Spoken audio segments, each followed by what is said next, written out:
shoes or something. Sister be trying. Don't try to be getting mad or nothing. It's just always somebody more important to hit on. So this is an excellent opportunity. Y'all straight? You moved, Brother Maurice? Y'all straight? Brother Jamal, you hear me all right? All right. Hotep, I forgot this. See y'all over here. Oh, you on duty tonight, huh? I thought you was off duty tonight. You back on duty now? You off duty tonight. Was the camera running itself? It's off now. It's off now? Oh, you was just doing a little back. We're going to do the documentary. A little backup? Okay, so I thought we had a triangular thing going here. Thought this was the Kennedy assassination or something. All right. Brother Charles, is there a number? Do people have a number that they could call for information or solidarity, anything they could do to help? The voicemail number was 213-964-2193. Or a direct number is 310-983-9663. All right. And we know that anytime that could be any one of us locked behind the bars, wondering what the people out the street doing in our behalf. And you hate to think it was nothing. But more than likely it is, because you don't know what it feels like till you in the spot. When you get in that spot, then all of a sudden, every time somebody else get in it, you're just a little bit more tender in terms of responding. And let's not wait till your turn to know what it feel like, because we all could end up in jail. Some of them free ones in jail too, so we know how that go. I appreciate having this opportunity at this crucial moment for all of us to get to talk about inspiration and spirit that's running amok. The spirit was so strong it had to be harnessed. And so we're witnessing the harnessing of the spirit of a dead man by any means necessary. So we've kind of come to get some clarity. And I understand, for whatever the reason, that the west side of America appears to be a little slow in picking up the essence of the Operation Water Down, brother man. And so we work a little harder here. We've found some significant information that may change your mind about whether there was a conscious effort to water down the perception of a man that was more than a man, it was a movement. And the spirit of the movement had a context to it that was deemed unacceptable, and the moderation or the moderate forces have sought to come out and water it down.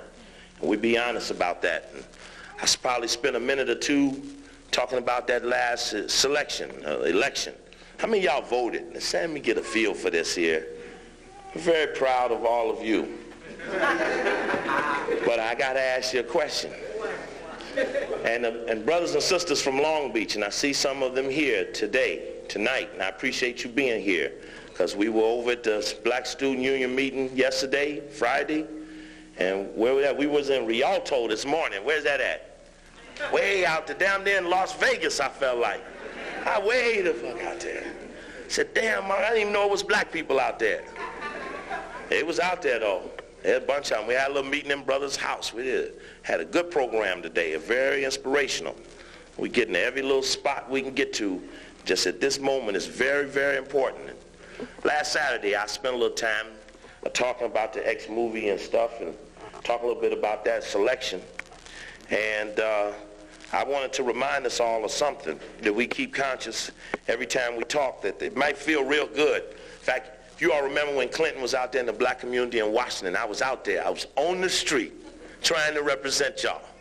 I was behind the little yellow tag waiting for him just to come close. I had my book with me, Anglo-American Establishment. I just had that like this here. Standing at the thing, he started coming. I said, look, he coming right over here. And when we looked over there, put the brakes on, turned around and went right back the other way, just in a straight line. He just went backwards. And I didn't get to ask him about the secret society and the Rhodes Scholar Boys. I didn't get to ask him. I was waiting for him at the first page. And I need to tell you, just for the record, we've talked about Carol Quigley in the past. We've talked about the Anglo-American Establishment, the book. We've talked about Tragedy and Hope. And what came out of the election was several substantial collaboration of sources, which is important to the field, niggas. Those of us in the field find documentation important, especially when it comes from one of the perpetrators. And Carol Quigley was one of the better articulators of perpetration. A Georgetown, Princeton, Harvard professor who in Bill Clinton's acceptance speech at the Democratic Convention. You'll find it in most newspapers on July 17th. The Washington Post, New York Times, LA Times. The next to last paragraph, you will hear him give honor to Carroll Quigley, who inspired him to go to Oxford. And that's very important that he give credence to our source for the documentation of the secret society. That's excessively important to us. There are also several articles that came out during this moment in Washington, D.C. One of them is the last weekend before the election, October 25th, Sunday, Washington Post. In the style section was a story on Clinton and realpolitik. The story was about Clinton and Oxford. But in the story is a dialogue about Clinton and Carroll Quigley.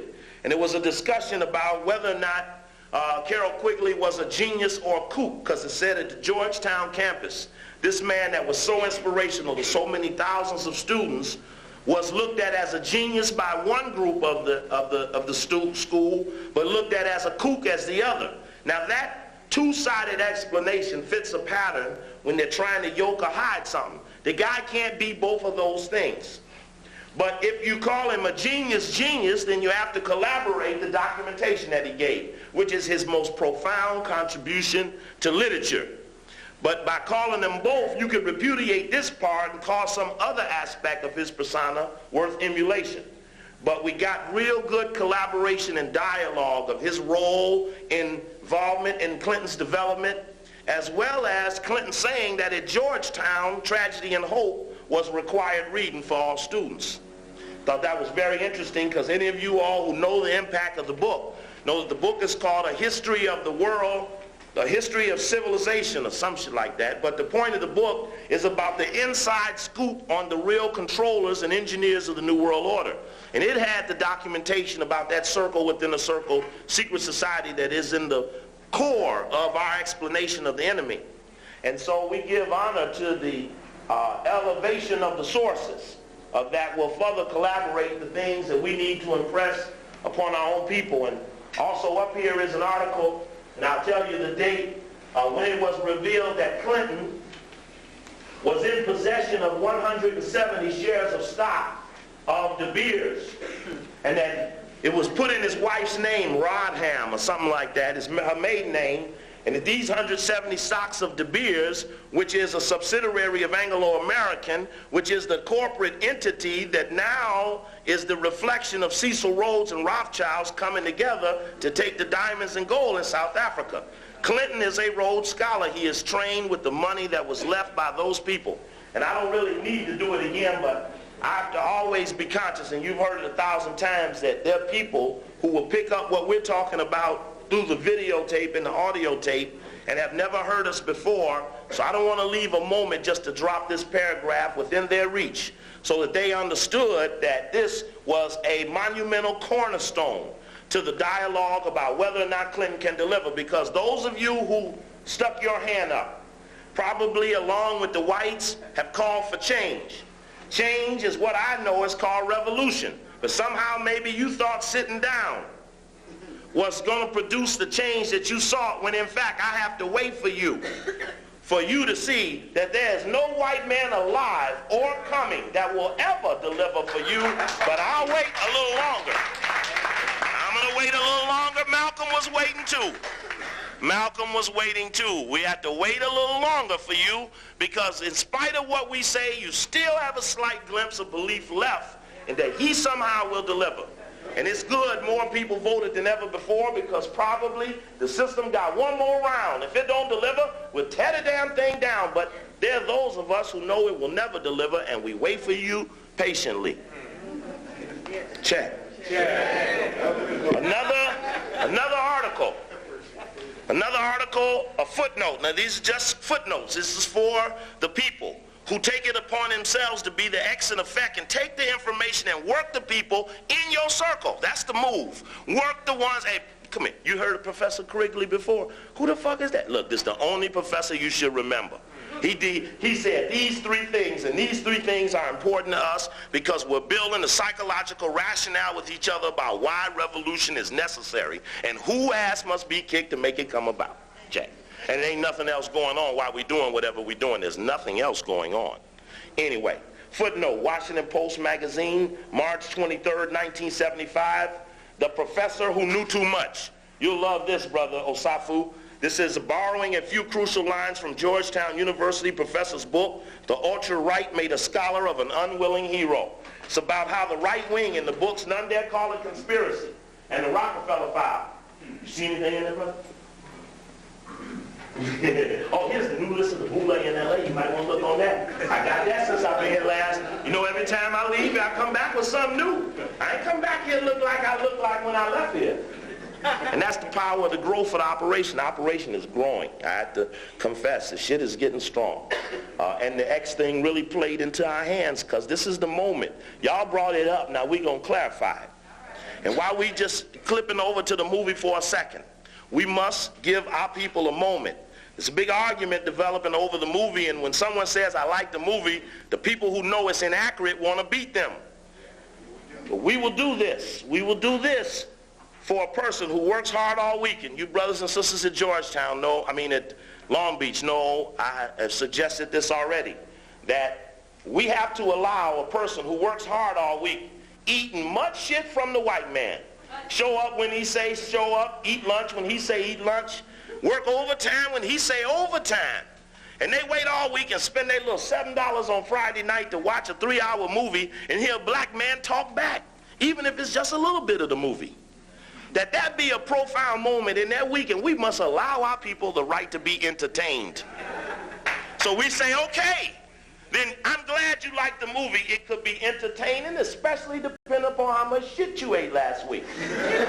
But that has nothing to do with the facts, so we separate those two things and make them two different questions. Check? Check. Now this is an operative suggestion because this is what has to be put on the fire that will make whether it was entertaining the wrong question. It could be entertaining. Docudrama could be entertaining. But the facts is another set of responsibilities of another crew of people.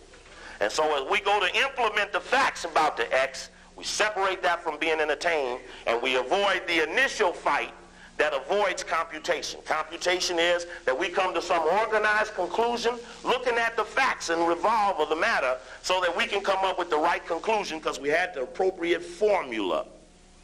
And so we're working on this because the X is hot. Had a huge meeting in Chicago last Thursday, Washington, D.C., New York, all around the country. Houston just had one last Sunday. All around the country, the X is the dialogue. And even though the movie got some key fucked up parts, it's great that this November and this December and this January, a period when our people are generally distracted until January 15th. Put us on the edge of our seats over a movie that really ain't shit, but the point of it is we're alert and on the right question during a moment that usually we find ourselves passively involved in Christmas. So we give thanks for the timing. Again, not the quality, the timing. And my role will be tonight to show you whether or not there was malice and the disrespect of certain key moments. That's my job, to go away and look for you. And I can tell you that my viewpoint has not come to ultimate conclusion because I keep finding key shit that takes me deeper and deeper. And I'm going to tell you the truth. Maybe by the end of this dialogue that may take another month or two to lay down the appropriate premises, we may come up with a whole nother group of people that may have killed Malcolm that's still on the street, that some leads are flying loose right now. We might be able to jump on it and find a deeper set of something than we even thought. And this all may, in the attempt to bury it, they may have opened it up. Sometime by what they avoid becomes the track that you travel on. Like a salmon, if the shit going that way, you get your ass up opposite stream. Just as a footnote to how they operate. That would be what they say this way, then we know go that way. Don't even. That's what it really meant. So we be up on that, and just when we had got our ones, we got in track. Just when we down on the ones we getting ready to get, all of a sudden they change horses and release Bush from office. Now I remind every one of you that voted that election was like Hulk Hogan versus the Green Man because it was scripted. You see, your horse wasn't winning. Probably you voted for Clinton, but your horse wasn't winning deep in July and August. In fact, he was running third, so the front runner had to be threatened with violence to bust his ass up out the race. And he the fourth richest man in America. I just left Notre Dame, University of Maryland, Northern Illinois, a lot of them yoke schools, and the little white kids show up, and I start off on them about, isn't it great for you to raise up and be P-Rod and get frightened by Bush to get your ass out the election, else your daughter will be kicked in the ass in the public. And he got his front runner, walked up out the race under the explanation that he couldn't win, which was false. And then later he told the truth. He was going to get his ass kicked. And didn't all of the media trick on him, call him paranoid, crazy? They isolated his ass because now he was busting up the game. He knew what the script was from the jump. But his teammates got him all excited and pushed his ass back out there. And to save his face, $10 billion in his pocket, he had to get his ass back out there and keep the little troops he had, because a man ain't going to do much in the New World Order without some troops to carry out his will. So he got back and took that money and spent some more of it and going to keep his wire alive just in case some shit break out. Now, those that selected Clinton understand that the surge of P-Rod in the last days are proof he would have won the race with maybe upward of 40, 50, or 60% of the vote. And I always reminded, and I did it with the students, it's about a little card game. The card game feeds the perception that you made the choice. And the card game centers around finding a card and having a card and shuffling the cards up and peeping that bottom card and holding that bottom card down and taking other cards and spreading them all out. That card be the 4 diamonds and asking somebody, name me 2 of the 4 suits, and somebody say spades and hearts. You say, well, what's left? They say clubs and diamonds. Say, well, pick one of them. They say clubs. They say, well, what's left? They say diamonds. Say, well, give me some high or low, or 7 or up, or 6 or down. Say low. Say, oh, good. Now name me 3 of those low diamonds. They say the 5, the 6, and the 4. Say, well, name one of them at the 5. Give me what's left, the 6 and the 4. Name one of them, the 4. Good. How many chances you give me to pull the 4 diamonds out of this deck, all turn all around on the table, and the person usually want to give you a couple of chances, and you pull it out on the first chance, and they wonder, how did you do that? How did you find that guy was really something? But in reality, you limited them to a group of choices that was pre-selection. They only think they picked them. Now, those who voted, raise your hands again. All right. All right. All right. I wish we had got Diane Watson. I don't know what y'all saw in Yvonne Burke. That's some Kenny Hahn shit disguise. I was on the street level. I'm telling you, the one they stole was that one. They didn't give a fuck about that other shit. I make that suggestion. Yeah, I think they boy, because the street control of them sheriffs, I would have much felt better if Diane Watson was controlling them sheriffs than Yvonne Burke with her Kenny Hahn surrogate ass. Surrogate ass for Kenny Hahn. That's the truth. I'm telling you. It was, look.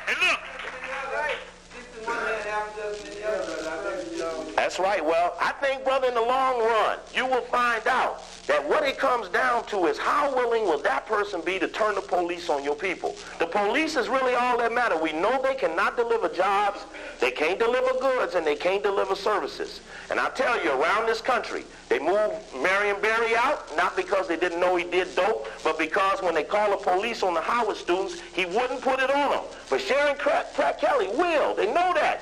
Maynard Jackson, back in the mayor's office, 50,000 soldiers at his feet for Savior's Day, and he still repudiates the nation with 50,000 soldiers at his fingertips. If the shit had broke out, he could have handled it right there. I don't mean to cut you off, brother, but I just have this one perception, and it was the same with Harold Washington. Pardon me? Washington's father was a policeman. Oh, I wouldn't doubt it. I wouldn't doubt it. I wouldn't doubt it. I wouldn't doubt it. I still will say this, that the one who Kenny Hahn got is the one we never need. Because if I don't know nothing else, that white motherfucker controlling anybody. Sheriff, I still say, brother, I'm going to say it again, and I'm going to overrule you on this one.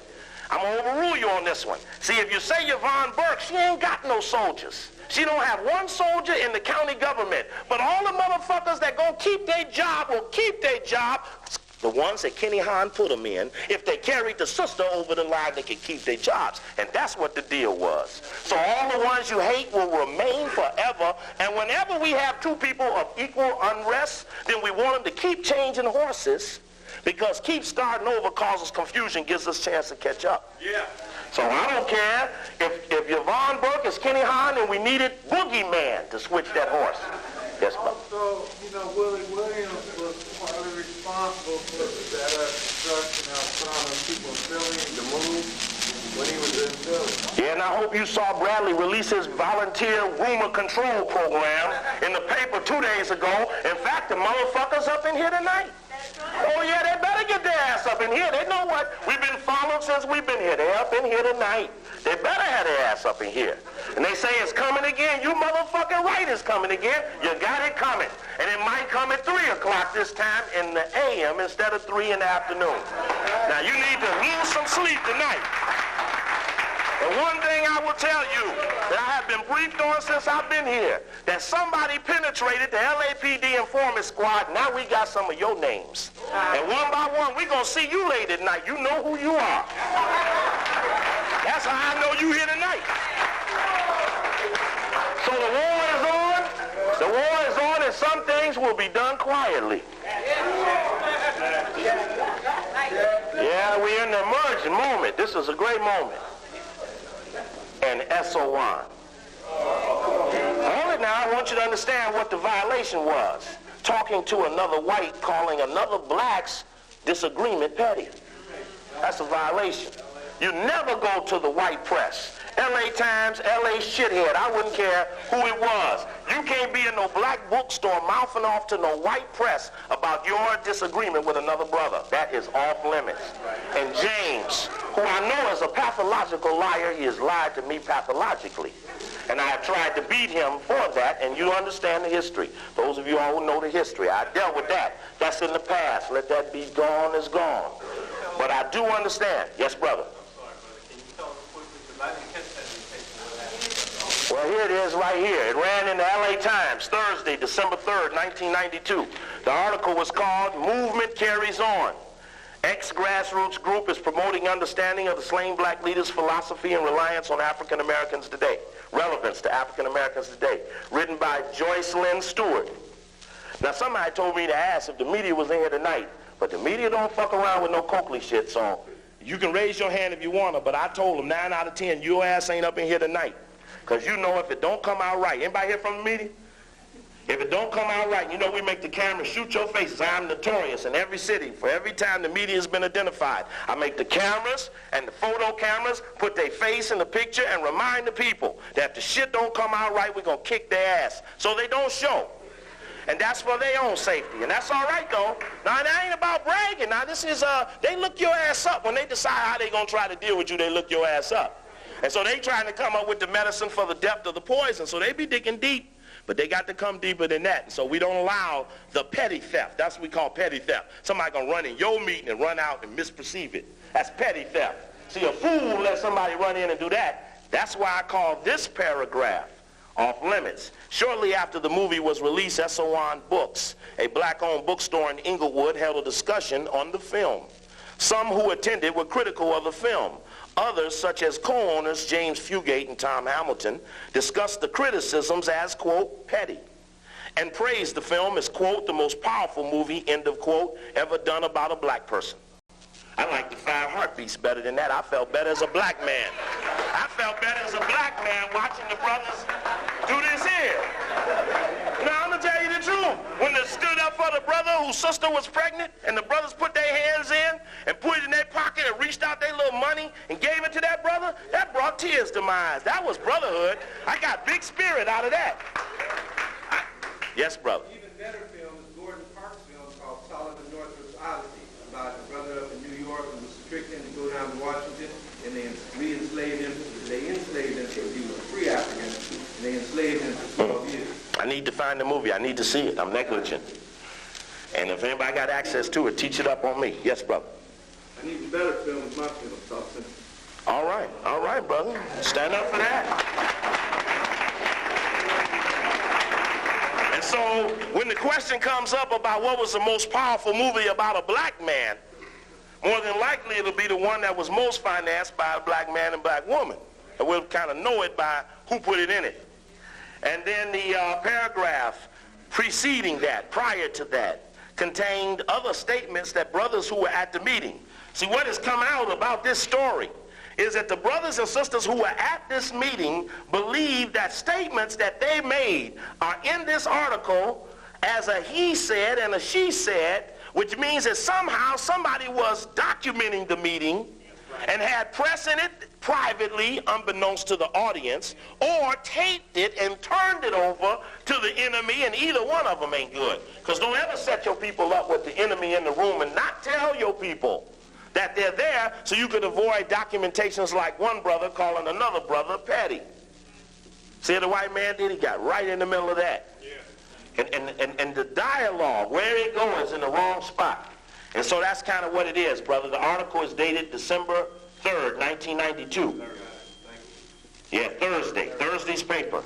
And it just says the legacy of Malcolm X and the movie in particular have been the subject of forums and discussions around the country.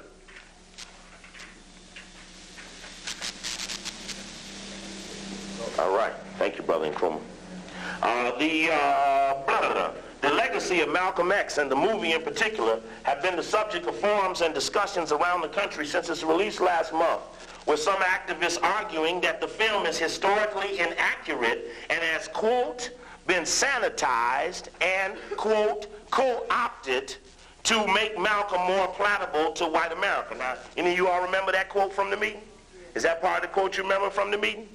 Or was it more around here? Or that other part about the meeting? SO1 book sales, SO1 book sales of the autobiography of Malcolm X have increased every year for the last 4 years. Fugate said. The book is now a national bestseller. People are searching out for information about Malcolm X, Fugate said. Regardless of the mainstream media attention, grassroots activists say that the socio-economic conditions that existed in the black community where Malcolm X lived continue today, and so must their efforts. Quote, we're going to continue to do the work that he did. That was from the brother Kamali Hassan.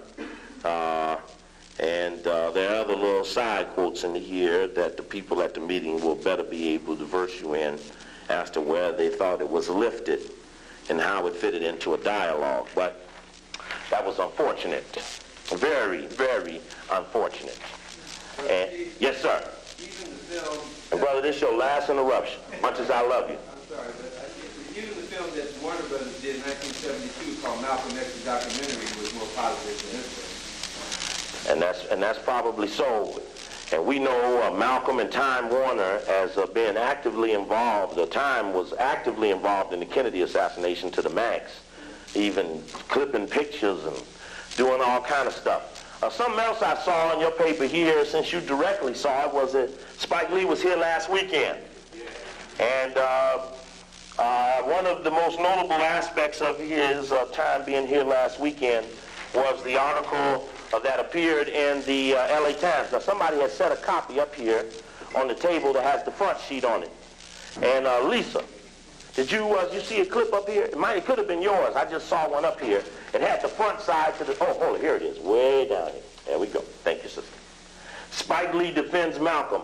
Students criticize the filmmaker at USC session for pinning assassination on Nation of Islam members. December 5th, 1992, Terry Pristin, Time staff writer. And this article contains a very important lead in the discussion about who was involved in the assassination. So probably it would be best if we go on right there, because if there's any part I want to make sure I finish, it's this part. This is very important about what the movie does. And I tell you, a long time they showed this man shooting him up. You know, one of the most graphic moments of the movie was the shoot him up part. And the bullet hitting his body and the humping of the body. It was almost as if the lovers of Malcolm were being talked to about the spirit of the movie and the depth of assassination and agony and negativism. It was one of the more descriptive parts of the movie. And of course, we all want to ask, why have you only had 3 hours and 20 minutes? Did you have to get a white woman 1 hour and 20 minutes of that time? There's no way the white woman deserved all that time, seeing that you didn't have much time from the jump. And I know one of the things I hear he had said, who was that supposed to bring me that tape from that meeting? Somebody was supposed to bring me, I'm remembering something. Okay, tape from that day. It's centered around Spike saying about the limitations of the James Baldwin script and how he got locked into doing some things he really didn't want to do because of the script. But I make a suggestion to you that if you look at the book that he put out, The Trials and Tribulations of Making Malcolm X, which includes great personal testimony from him, you want to be able to make attribution. Who do you give credit to for something that went down? And I remember on the Today Show, Brian Gumbo asked him, is there any part 2 going to come out to this? Is there something about this that you didn't get in this film that you would like to get out at a later moment? Or when it goes in the video, you want to add something? And he said, no, Brian, this is the first time I ever made a movie where every scene and every single part of the movie was just what I wanted in it. And that's important when we go to lay blame about the things that we didn't like that we saw, so that we know who to hold personally responsible, so that'll be some primary evidence for you. I also remember a footnote that he gave when he went on Arsenio Hall's show that same night. He said, Arsenio asked him, how did the studio treat you? And he said, it wasn't until I gave him that first take that they figured out where I was going with the movie. And that first take was the white woman in the bed scene. I saw the first take. The second take was the ballroom scene on the assassination. I saw both of those prior to the movie being made way back in May of 92, before the movie was released here in November.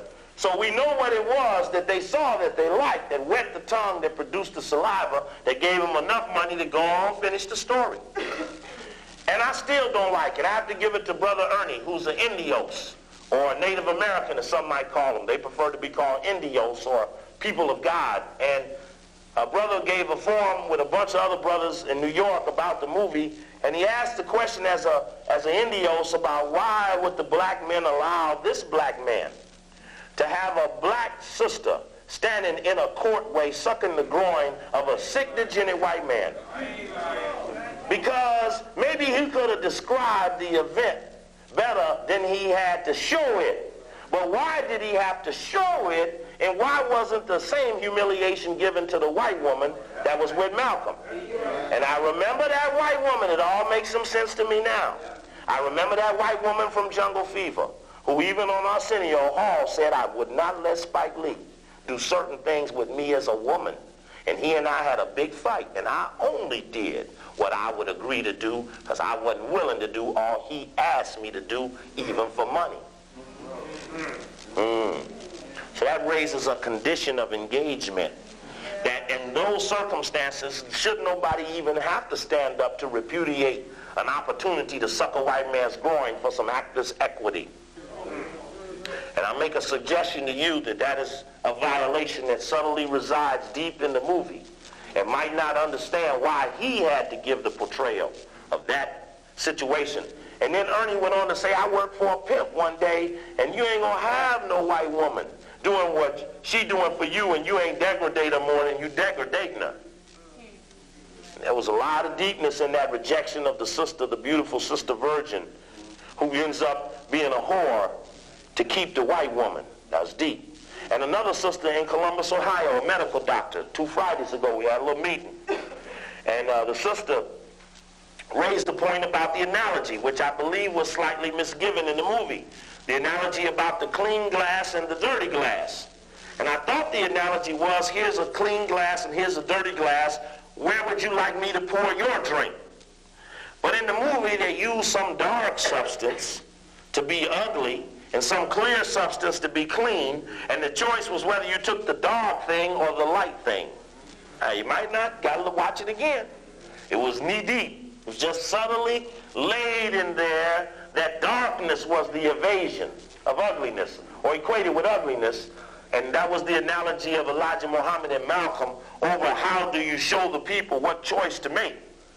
And he used that dark liquid, and I don't remember there being a dark liquid to use in the symbolism of that analogy. Anyway, yeah, that was an amazing moment. This is the book that I highly recommend that you all have access to vouch for the computations of Brother Austin Lewis, mandatory. There are leads deep inside the book as he interviews Minister Farrakhan, and he interviews Yusuf Ali, and he interviews and discusses with other people aspects of Malcolm and his pursuit as a questioner. It's very clear that he had preconceived notions that he saw, and even Minister Farrakhan says, hey, wait a minute, Mr. Spike, I'm noticing you lean in a certain sort of way. When he meets with Yusuf Ali, Yusuf said, hold it, Mr. Spike, you lean in a certain sort of way. And he puts it in there, but you will see in his questions, he's leaning a certain sort of way, and that's a preconceived notion. That means that there's an assumption or computation having already been made, and he's acting it out. He's in pursuit of ratifying documentation. Not, let me see where this goes. It's, I need this to be, and I need that to be affirmed by my dialogues with him, her, and this. And that was very dangerous, but you can come to that conclusion when you read the interviews that are laced in here. The script is back there in the back. You might want to remember different parts of the movie. The script will help you at least refer to different moments that you don't ever want to forget. And I think the book is extremely necessary about coming to a conclusion about what was done. And in fact, there's some very glowing and outstanding moments in here, and I don't want to forget them. Remind me to talk about Spike Lee's perception of Malcolm X's last speech. In fact, we don't have a chalkboard or anything, do we?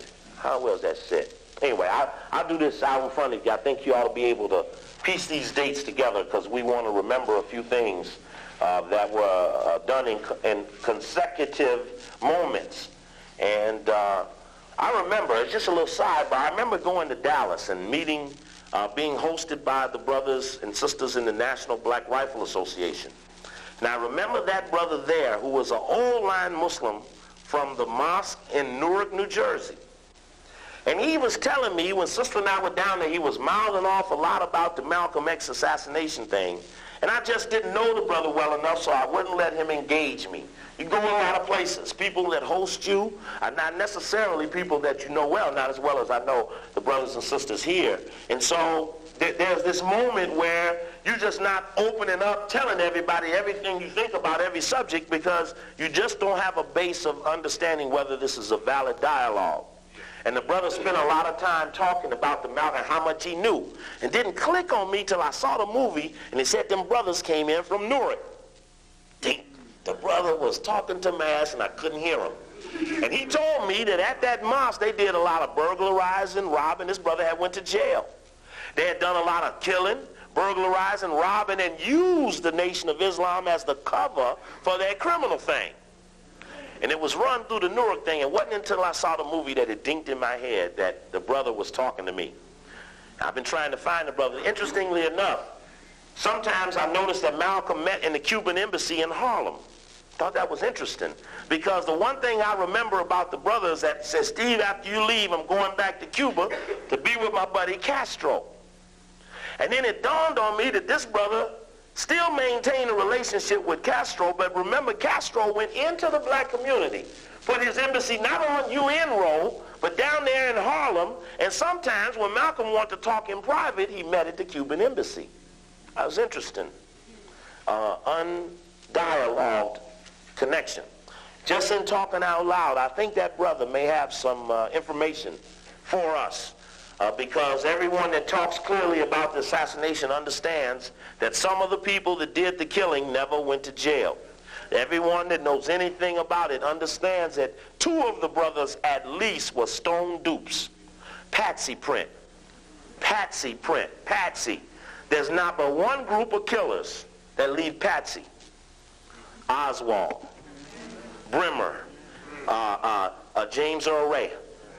There's ain't but one group of killers leave a Patsy print. And it didn't dawn on me till I kept CIA. Didn't dawn on me till I kept looking at, well, what were these brothers? Because if you read all the information on the assassination, and I've done it, and I think I have about as good an analytical mind as an earthworm at least, that you will find that the facts are vague at best. Purposely vague at best. Yes, brother. It's your second interruption. You'll be allowed one more. Go ahead. Correct, and he's the one who said he wasn't in the nation. Right, which was an absolute misquote, because I have an article up here from 10 days ago in the Washington Post where his parole was just denied. He's the only person still in jail. And in fact, in the little Rather thing, you see him walking through the cells, right? And I didn't like to see Yusuf Ali sit in front of Dan Rather and call Malcolm Benedict Arnold either. I didn't like that. But I'm going to get to see Yusuf Ali soon again. We're calling a halt to dialogue in front of whites. We kick each other's ass together. Leave up out of here. As soon as we leave Crenshaw and get in there well shut, the shit straightens up. Yes, brother. His name was, he's in here. I'm going to read you Spike Lee's interview with Yusuf Ali, because there's some deep shit in it. Real deep shit in it. Deep shit in it, Bob. I'm just telling you. Brothers only know. See, we kicked up on the boule together, and we get excited, and we start looking into shit, and it's exciting. The surge to research or to establish what is truth is an awesome, tingling moment, and the motivation goes beyond compensation. It's a thrill to get to the bottom of it. All of us are genuinely curious, and we want to perfect our skills of being able to figure out puzzles and riddles and things that are usually whipped upon us because suppression is no simple matter. So there's some deep things in that interview. Deep things. Pardon me? Page, oh, we're going to read that. I'm going to get to that. So much in here. I want to go back to one part of this. I want to go back. You all remember, and this is a deep inspiration. It makes more sense to me now than it did then. When we used to talk about that page 418 of the autobiography of Malcolm X. It's a deep, deep thing, and for the record, I'm going to have to read it, but I just want to better explain the shit I perceive it happened. And Brother Brian knows the night we sat there at UCLA talking about Alex Haley coming. And man, somebody need to go check him when he get here. And he on his way, and he died on his way here. And now that time has even passed beyond that moment, I better understand, seeing that he was gay, seeing that he had a white lover, seeing that he was excessively compromised and was a key informant on Malcolm. He represented an important link in the open investigation into his death, and he was the most likely person to be strong-armed and threatened, and because of the threat, produced the truth. I just, like shit inspiration. I know this was our spot. I know he was our one. The only other one left is Carl Rowan. He's such a diehard white boy, we'd have to kill him because he wouldn't tell. I know. He would never betray his white boy. I know that. I've watched him.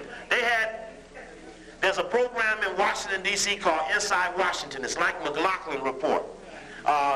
Spike Lee on the Today Show interview that I was talking about called Carl Rowan Uncle Tom, CIA frontman. Well, in the Washington Post, they announced that Carl Rowan will be given an opportunity. He's a regular guest on Inside Washington to respond to Spike Lee calling him Uncle Tom. Post put that in their movie section.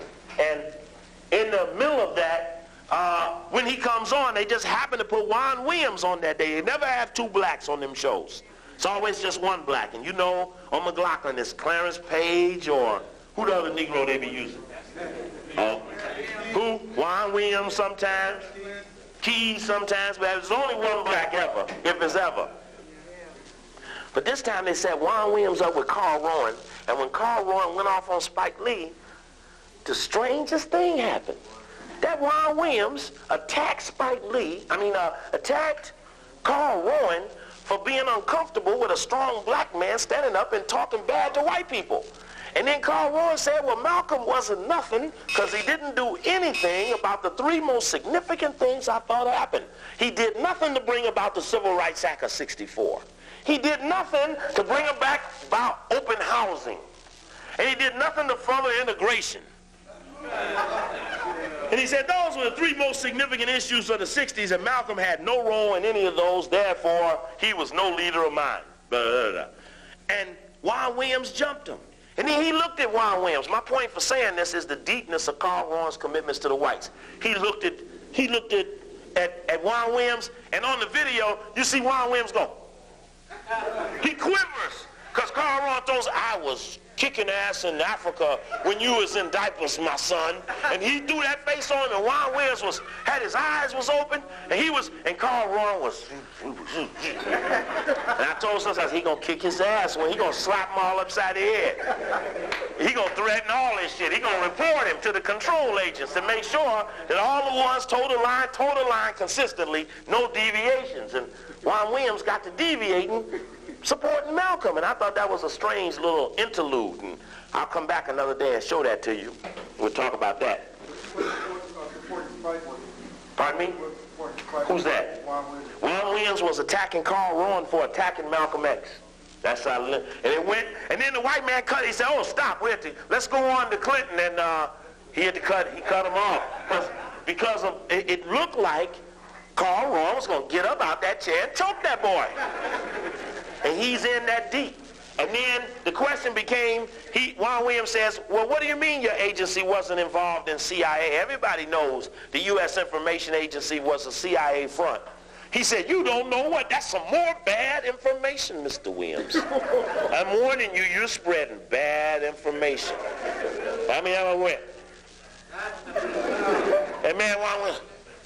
And man, it was deep. It was deep. If I showed it to you, Paul, oh man, it was deep. It's a historical moment. Anyway, we'll talk about that later. But Carl Rowan is another suspect who could be tried as a co-conspirator to the assassination of Malcolm, because I always want you to remember his only time as an international agent of this government in a general sort of way as head of the U.S. Information Agency, which is a segment or a wing of the State Department, which was run by Dean Rusk at that time, who was a Rhodes Scholar, who had been chairman of the Rockefeller Foundation prior, 1960, to becoming Secretary of State. That's where he left his job at Rockefeller to be Secretary of State. And in the book, The Best and the Brightest by David Happerstam, he speaks on Kennedy, how little he knew of Rusk, though Rusk was Rockefeller's man. Now, I make a point of bringing Dean Rusk up because Dean Rusk is still alive. Now, Malcolm didn't land in France one day before his house was bombed. You see, you got to, I get shivers when I see this shit. It's so clear to me now. Malcolm was going to go to France for a meeting. He talked about that meeting where everybody was waiting for him, but they wouldn't let him land. One thing you know about France, don't you ever forget, ain't but one family ever controlled it. From the days of Napoleon. And what's the name of the family?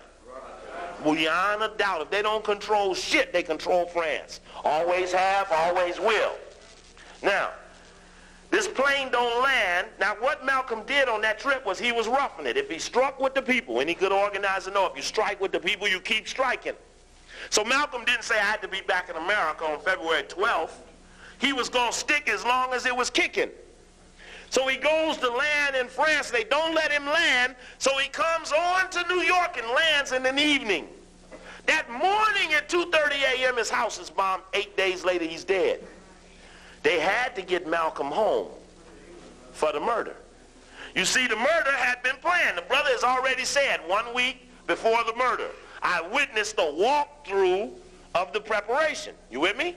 Listen to me now. You remember that? They do it in the movie. It's done. The brothers talk about it. That little informant guy, what's his name? I forget. Gene Roberts, who was the government informant that was there, admitted that he called his bosses and told them, we done the dry run on the murder. And they said, I don't give a fuck. Get your ass back down there. Which means they already had it taken care of. Now, print. When Martin King was killed, they had a fireman and a policeman watching them. The day before they murdered, they told them go away. Print. The ones you have watching them are not the ones on the scene when you go to kill them. Because you're using two-track system. You got an A team and a B team. Well, I learned about the Harold Washington thing. One team had to get him into the sanctity of his office. Another team had to kill him when he got there. Two different teams. If you didn't get him in the office, the most private moment, because if you fell down in the public, everybody could witness resuscitation.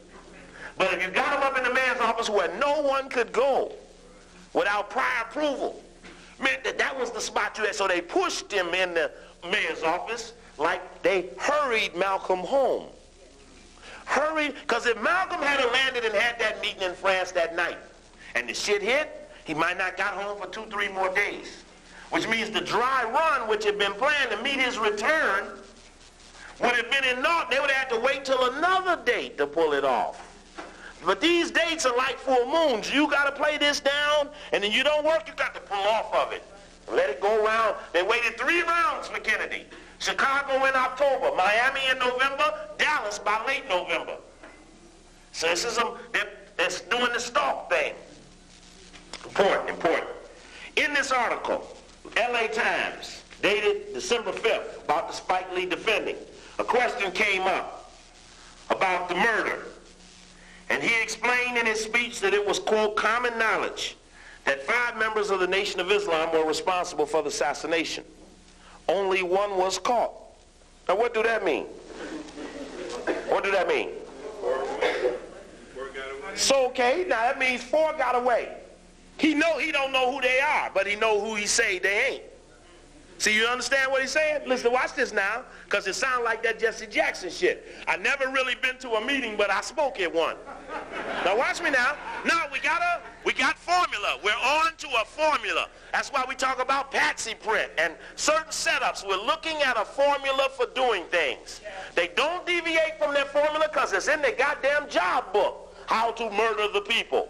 A, do it, B, G, C. They ain't allowed. They don't get paid when they fucking start putting ZX in there. Okay, because that's the only way it works, because everybody do just what they're told. That's right. Here we go. Oh, it's going to get deep. He says it was common knowledge that 5 members of the Nation of Islam were responsible for the assassination. Only one was caught. This man later pointed the finger at 4 other Muslims and said 2 others were wrongly convicted. Quote, this is Spike Lee. It's easy to blame the CIA or the FBI, Lee told the packed hall at Boulevard Auditorium. Quote, I'm not going to say they weren't involved. At the very least, they let it happen. They had Malcolm under constant surveillance. But he said extensive research shows that the government did not conspire in the actual murder. That's a conclusion. This is very important. Now, we got to go back. Now, this is detailed. We're talking about, you got to stick with me now. This is real mental. I'm just now coming on this myself. That's a conclusion. The conclusion is, I admit I don't know all of what it is, but I know for sure what it ain't. Hup now. Now, we had to come bring your ass in here. Let me see the research you checked, brother. That's a proactive question. Let us see your computation to see how you came to this conclusion. Because if he ain't got it, then that's preconceived notion. That's messenger, not thinker. So we trying to figure out what medicine we gonna give the brother, and it's based upon how we can attribute malice to his actions. Now, he says that extensive research shows that the government did not conspire in the actual murder. Now, we know that 418, which is a part of the same book he said he used to make the movie. And obviously a lot of people didn't see the 418, but we know the 418 tells us about the 2-track system. 2-track system. I go into a restaurant. I'm the waiter. But man say, give me 2 eggs scrambled with some aloe vera juice on it. Jack. And so I go, I'm the waiter, I write it down. I'm the go-between, I'm the middleman. I take it in the kitchen. And I, give me 2 eggs scrambled with some aloe vera on this shit. And give it to the cook. The cook never sees who's ordered the eggs. 2 eggs scrambled. So the waiter, the go-between, picks it up and delivers it to the one who ordered it. You got 2 separate people going on with a tray bag or a middle person. One team says, this man must be killed. Another team cooks it up in the kitchen. Now, we have agreed as a strategy, as a proactive strategy, that we've decided to prioritize who we're going to chase. We agreed that there's 2 sets of people in the enemy cadre. One group is operators, the ones who do what they're told, and another group is owners. The ones who most benefit are the landowners, the controllers of all that there is, who provide opportunity to operators based upon discipline, and consistency. So we've agreed that we coming up out of the operator's analysis and going up into the owner's analysis, because all operators lead to some owner. No military person operates without a higher authority. There is no individual solo. When you're in an organization with a pyramid structure, everybody got somebody sitting on their ass. So ain't no solo actions.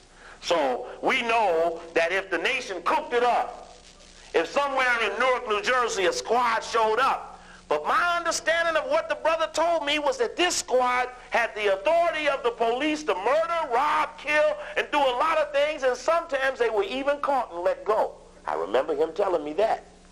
Now, I say that to say that there was a sanctioned squad that floated in the middle of the 60s. This sanctioned squad didn't operate on its own. It was not even under control of Elijah Muhammad. This squad worked for the U.S. government and was attached to Elijah Muhammad. Now, I make that point to you now because you got to come up with, if New York wanted it done, why did Newark do it? Newark ain't crossing the bridge on its own. And everybody knows that it was so separated that all one person had to do was push the various wires. Farrakhan says in here he confesses setting the climate. Yusuf Ali confesses setting some climate. Say the government set a little climate. Well, all of those things play into something, but if the government didn't cancel his ass in France to get him over here, one group set him up for the other group to shoot him. Believe me. And now another group has showed up to wipe away what he really meant. Because if you check what he said before he left, it ain't the shit about no blue-eyed white soul brother shit. No, that's right. When Malcolm didn't land in France, let me slip over here. When Malcolm didn't land, y'all with me? Yeah. When Malcolm didn't land, now this is new for me because I'm just coming over this shit. In the book, Malcolm speaks, the last lecture after the bombing, right? That's the key speech. On February 13th, Malcolm X returned home from a trip to the European continent where, among other things, the French government had withheld without explanation, barring him from entry. A few hours later, at 2:30 a.m. on February 14th, Molotov cocktails were hurled into the home of East Elmhurst, Queens, where Malcolm, his wife, and 4 young children were asleep. Now, that night, that was 2:30 a.m., he stood outside. He said about standing out in the naked and not setting that up because he froze outside and so forth and so on. Any of y'all think y'all want this tape? Yeah. Okay, now I can't get but about 10 of them done, but we're going to try. Maybe even a little more. We get a few, 2, 4, 6, 8, 10, 12, maybe 14 or so. Now, he says, so that night he's supposed to give this lecture in Detroit. He decides he's still going to go. So he got to leave his house and go to Detroit during that day to give that speech in Detroit that night and this book is called After the Bombing. Now I want to stress to you that after Malcolm's house was bombed and after he wasn't allowed in France, he then had to move to the hold card position, right? My hold card position was that the whites thought they was going to kill me in Chicago and got their blacks to cut their relationships with me. At that moment, when I was being set up for a shot, my hold card was to stick them up. What happened to Harold Washington? They all jumped up. They all had murdered him. Their prints was all over everything. I called their ass out. They all jumped on the wall and said, let that motherfucker Coakley alone. Because Coakley knew where the bodies were buried. When I pushed that button, they all backed up. That was a hold card move. It was me smelling a murder, and I had to go to the spot that had the most retaliation in it and alert to the others who was closing in on me. You better back it up. And I will show you as square as I did in that lecture that Harold knew they was inching in on his ass too. You can feel it when they coming. Now, Malcolm got to go to the hold card. He's being pushed up against the wall, and he says, hey, it ain't Elijah Muhammad he's talking about in this here. It ain't the police he's talking about in this here. Malcolm says, tonight, one of the things that has to be stressed, which has not only the United States very much worried, but also has France, Great Britain, and most of the powers who formerly were known as colonial powers worried, is that the African Revolution.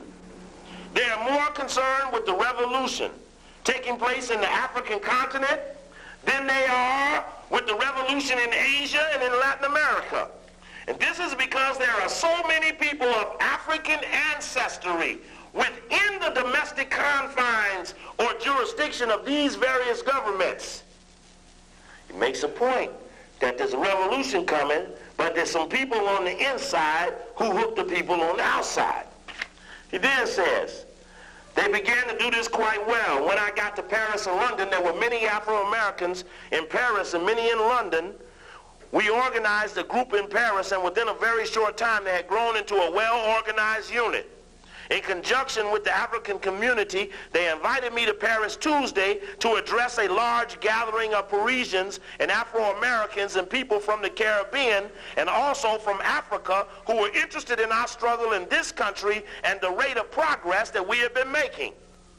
But the French government and the British government and this government here, the United States, know that I have almost fanatically been stressing the importance of African Americans uniting with the Africans, not brother man, Muslim man. In fact, one good thing Farrakhan says in the interview here, he says, Spike, don't pump that Islam as being free of racism, because still today those Kuwaitis, those Saudi Arabians, and those other ones that you're going to hold up are racist to their own people. So don't hold that up as freedom Islam, because Malcolm was not duped by that. Malcolm knew, and we talked about it, that Islam was sneaky Islam. It allowed them to be kings and queens and exploit other people and use the Quran to keep them in check. So he said, don't play Malcolm as having fallen for all of that, because he didn't. And I don't either, and still today. And we know that the Persian Gulf War, which was to reinstate democracy in Kuwait, had one small problem. It didn't have democracy, it had a monarchy from the jump. And they put it right back in effect, and in the last election, you had to be a king from 21 to be a right to vote in the damn thing. Some shit that people can't even do, and he mentions that even Nubian women are thrown bread like pigeons in the street by them Saudi Arabians. So don't hold that up as the Islam that Malcolm was trying to bring to our community, because he, like me, knew that thing had insufficient evidence on it. Anyway, we remember that. So it's not valid to bring that Islam as Malcolm's dream, or to think that that Islam is dream for black man in America. Okay. He said, so they know I have been stressing that Africans and Africans in Africa are supposed to unite. He says, the point I might point out here, that colonialism or imperialism, as the slave system of the West is called, is not something that is just confined to England, France, or the United States. It's key. The interest in this country are in cahoots with the interest in France and the interest in Britain. It's one. Need a red band right here. You got the most key parts. Oh, before you meet, don't move yet. Oh, who they blocking in? Okay, you got a camera. I got everybody blocked in. Okay, what's okay. Just let him out and they come right back. Okay, well, I'm going to tell you what he said real quick as you walking out the door, because you got to, he said, show you right. I'm running out of incense, frankincense too. The tea frankincense. With fair trade, with a real African way. Listen to this. I got to go back and read this again, because this is a mental state. It ain't just word reading. I can't just read the words. I got to feel it. That's right. I thought about having a little Malcolm play ourselves, brother. We fix it up just right. It ain't hard writing the script and doing it. All we got to do is just do it. We know 5, 6, 7 scenes of awesome moments that could be relayed, and all we got to do is just do it. There's enough people in this room to pull it off. And we just had a meeting tomorrow, and we decided we was going to do it, brother. In 30 days, we'd have it even. We just got to decide we want to offset that moment, because that's a key moment. We got to decide what's it worth for us to make a move as deep as coming up with the opposite end of that. But I'll lay the premise. There's a possibility that we all might want to jump on it, because it's a live-ass wire. I might point out that colonialism or imperialism, as the slave system of the West is called, is not something that is just confined to England, France, or the United States. I guess the people doing all the taping, they ain't gonna want no tape from tonight, is they? I just heard all them clicks. Everybody must be getting to the end of their tape. Okay. I might point out that colonialism, or imperialism, as the slave system of the West is called, is not something that is just confined to England, France, or the United States. The interests in this country are in cahoots with the interest in France and the interest in Britain. It's one huge complex or combine, and it creates what is not the American power structure or the French power structure, but an international power structure. This international power structure is used to suppress the masses of dark-skinned people all over the world and exploit them of their natural resources. He wants his freedom, and now, mind you, the power structure is international. Its domestic base is London, Paris, Washington, D.C., and so forth. The outside or external phase of the revolution, you got to stop. I know when you come.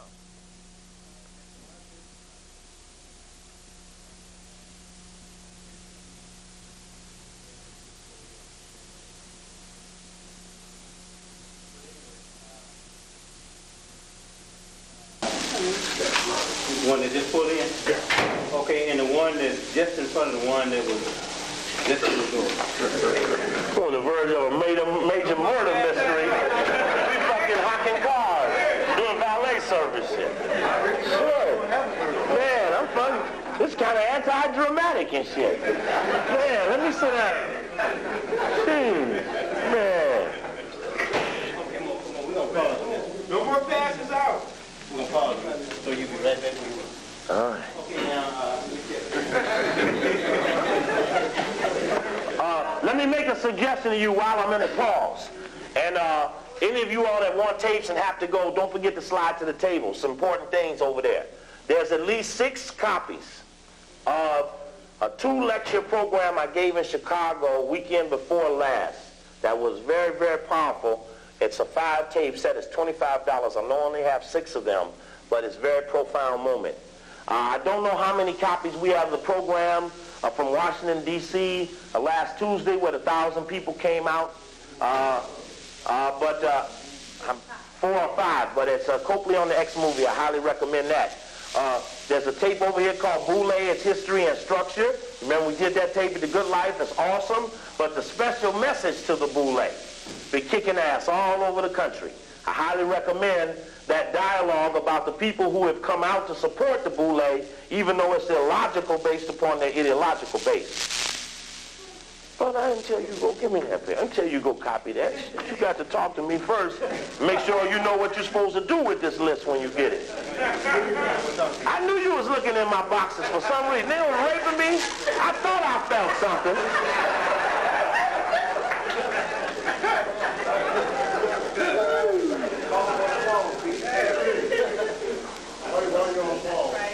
It wasn't so little that I couldn't feel it going out. Quit there. Yeah. Yes, brother, go ahead. I'm sorry. While you're on call, I don't know if they caught the article. okay, I need the card. See, all you got to do is get going. Okay, the card is White Cadillac. Right back to White Cadillac. Now, this is 3 for you. If you get this figured out. Huh? Oh, I ain't seen it. Is it good? Is it good? The Judas Factor. Anybody got a copy of that Judas Factor here? Okay. Well, come on up here and make it. Got taped, or wiretapped in a conversation where he told another Jewish guy that we got Clinton by the balls. We got National Security Advisor. We got Secretary of State. We got all the key spots. And he ended up resigning, though he said he was just exaggerating. And Clinton, in a fit not to name Mickey Cantor and Eli Siegel, the 2 Jewish people they had planted in the transition situation, rather than name them to the spots that the New York Times, the LA Times, and the Washington Post promoted them for, he ends up naming Warren Christopher Trilateral Commissioner and Trilateral Commissioner Vernon Jordan to the 2 spots that would have been taken by the Yehuda if they had went on according to the script. So you remember that the Jewish community applauded heavily Clinton's victory, and Clinton represents the coming together of the Jewish Rothschild and the English Rhodes. This is an Anglo-Saxon Zionist combination here. So the Jewish people, or the Israelis, will be doing much better under Clinton than they did under Bush, who was in a German-based secret society, Skull and Bones, which did not like Jewish people.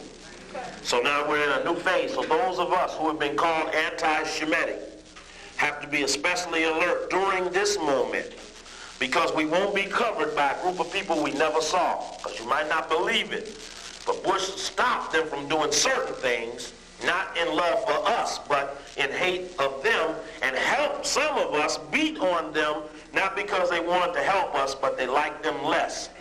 Now we're in another circumstance, and other opportunities will be given. So keep your eye out on the Israelis, because they will be into some profound activity with the support they expect to get from Clinton. And in case you forgot, I want you to remember this. You can check my ass with toilet paper. That Clinton's first press conference, just a little sidebar, and I have it up here. Clinton's first press conference when he became president, president-elect. The next day, he was in Little Rock, Arkansas, and he gave a press conference announcing his new administration.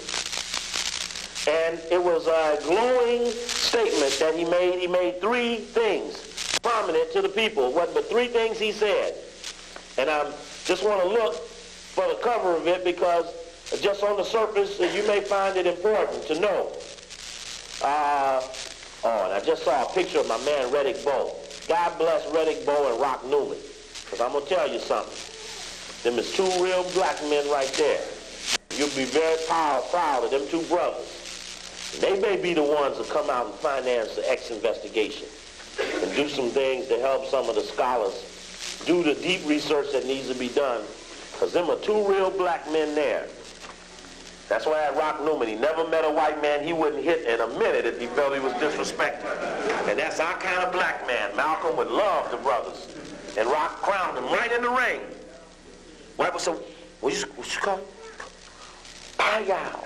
And you saw Riddick Bowe as he moved off the fight, said, "Don't worry, Mike. We be about to see you, Mike. It ain't over, Mike." Talking to Mike Tyson. Then during the press conference, said, "Yeah, Bush had to go. Hollyville had to go." Kind of keeping the spirit going. There was a brother he mentioned in the audience. He said, "And I got with me Dick Gregory, and I got the most reverend Willie Wilson." That Willie Wilson is a brother in Washington, D.C. He is one outstanding black preacher. And you know how I've jumped Cecil Murray's CIA asshole. I say it in fact, I'm telling you. In fact, Rodney King said this morning he was over that meeting with Cecil Murray, trying to figure out what to do with them millions he gonna get. So y'all, and his son, Mark Whitlock. Anyway. Witless. But the point of it is, that Willie Wilson is a real brother.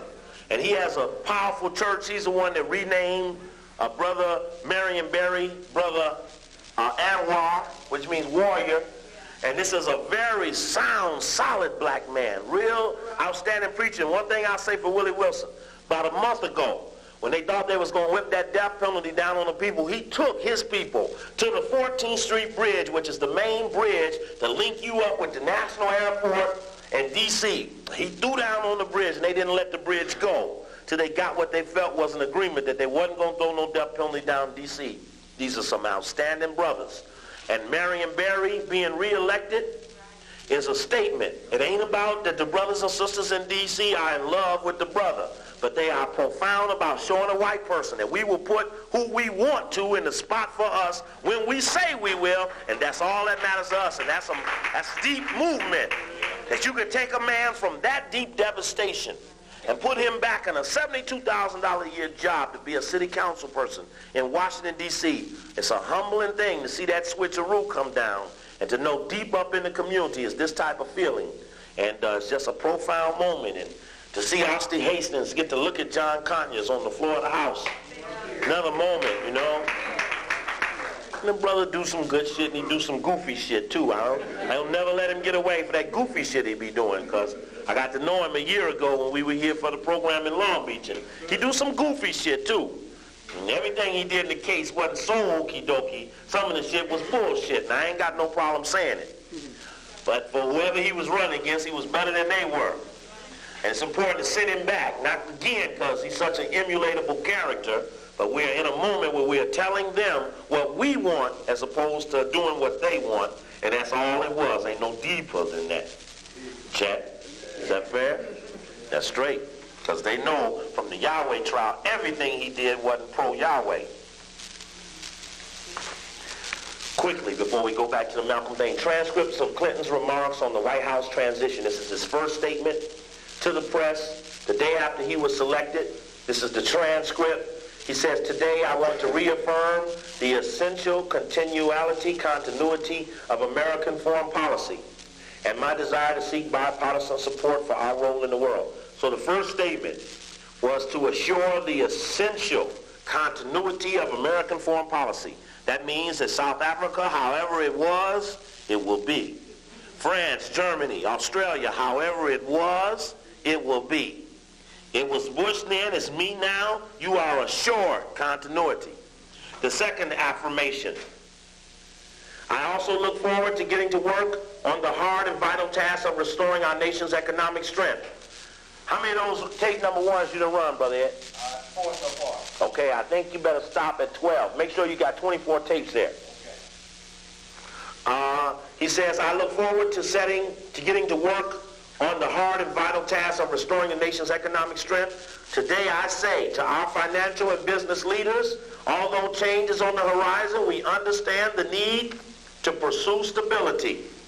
Now, he's assured continuity in foreign policy, and now he's assured stability to the financial people.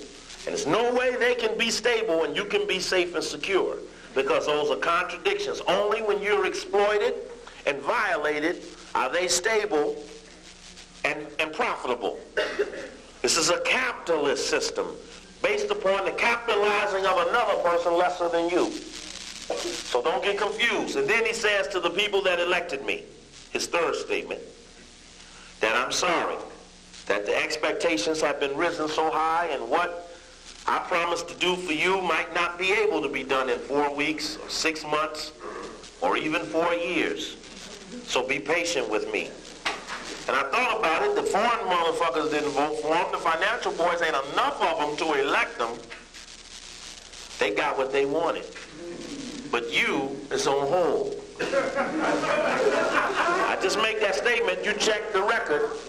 The first statement in every newspaper in this country came up with front page stories. Clinton assures continuity in foreign policy and stability in the financial markets. It was the headline from Philadelphia. I got all the headlines up here. Washington, every headline carried that little connection that Clinton had guaranteed those people such sound, roundhouse stability and respect. And that's important to remember. And I just don't see it here on the surface, but it's an awesome cover. I know where it is.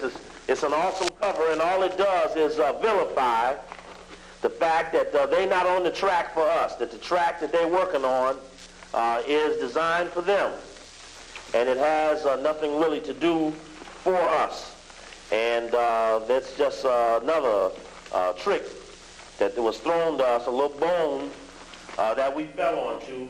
This is the Quigley statement at the end of the his acceptance speech. This is the article I mentioned to you earlier about Clinton and realpolitik, the October 25th Washington Post, where he talks about Carroll Quigley and Carroll Quigley's role at Georgetown in terms of breeding the Rhodes Scholars and how tragedy and hope is required reading. And half the people at Georgetown thought he was a bit crazy. The other half thought he was a genius, Clinton said of Quigley. They're both right.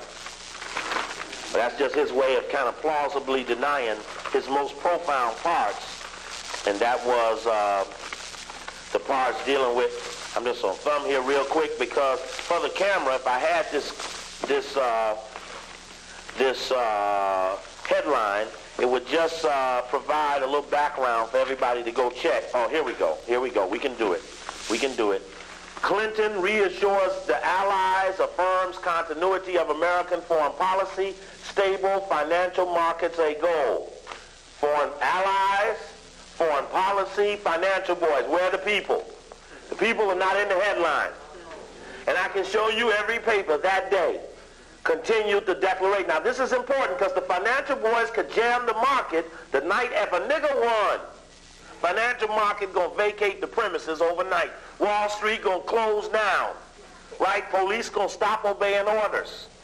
No, I'm telling you, I watched when the Harold Washington thing came down. The key thing was to make the police do what you say do. See, Bradley never did that. You witnessed it. He confessed it. He never even called the man. That's how little he felt he could control over the man. And so just the point of it is, one little side thing. All the papers the other day ran a front page of soldiers going to Somalia. We were traveling here. This is the Memphis paper. Soldiers going to Somalia. We counted the faces. 9 blacks out of 41 faces. This is the Memphis paper. Notice right in the center. When your newspaper sits in the machine, your most important part of your paper, your most influential part, is the part that's shown in the machine without buying it. Right? That's Memphis. Here's the Press Telegram. 3 white boys. Right? Front and center. Military. Here's the Orange County Register. Front and center. Military. It's a Somalia thing. In every one of these, the blacks never had more than 1/10 of the spots. Here's the LA Times, same day. Troops going. Count the faces in the picture and figure out why 9 out of every 10 soldiers is white. Going to black Somalia with guys who never ever liked black people anyway. That's why they was in the military. They was poor honkies who couldn't get along in the corporate world, who took the military spot and been waiting to kick some ass. And I made a point of saying that they left the Saudi Kuwait boys on the right side of Africa, put the Somalians on the left side of Africa, and we know that the southern tip of South Africa is the military surrogate of Israel, Britain, France, and the United States. And so Africa set up in a triangular military dilemma with 2 up and 1 down, and Somalia is next to Kenya, and Kenya got the factories that America can't wait to take, that produced the Emirates to stop the AIDS, which is another plot coming from another wing of the American conspiracy. Anyway, let's get on back to the Malcolm thing.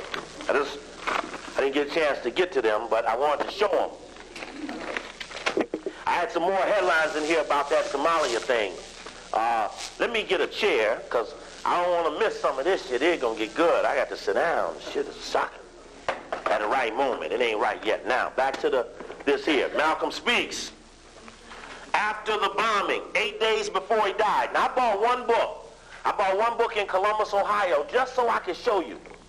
The book I thought was fascinating. Some of you all probably looked at it when it was up here. It was a book about the life of Elijah Muhammad. I want to read a book about Elijah Muhammad, but I was really puzzled when it says forward by Coretta Scott King. You see it right on the cover. Look at her name, right up on Elijah Muhammad. Now, y'all know this is revisionist history. Y'all see that? That I thought was deep. Yeah, a little straight, huh? They showed it. That's the one, this book? Interesting. But the one reason I bought this book was for this one page back here. And I'm going to pass this page around so everybody can see it. It's page 100.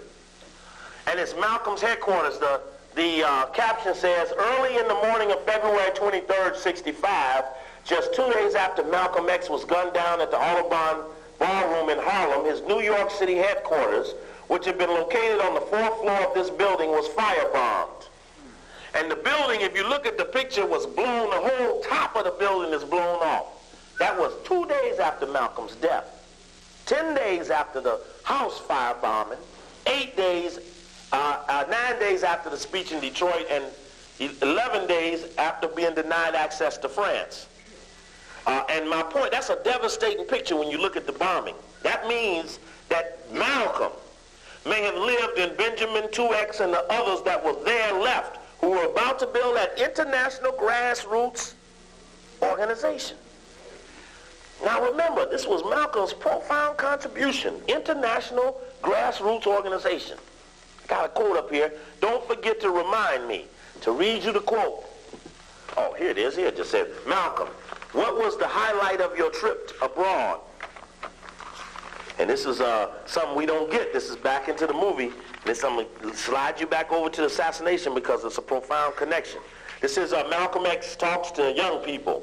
The question is, Malcolm, what were the highlights of your trip to Africa? I visited Egypt, Arabia, Kuwait, Lebanon, Sudan, Ethiopia, Kenya, Tanzania, Zanzibar, Nigeria, Ghana, Liberia, Guinea, Algeria.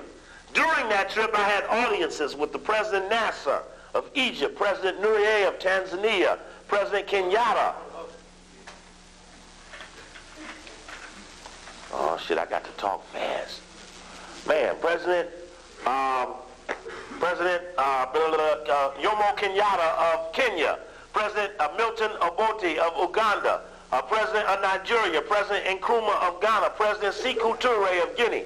I think the highlights were the audiences I had with those persons because it gave me a chance to sample their thinking.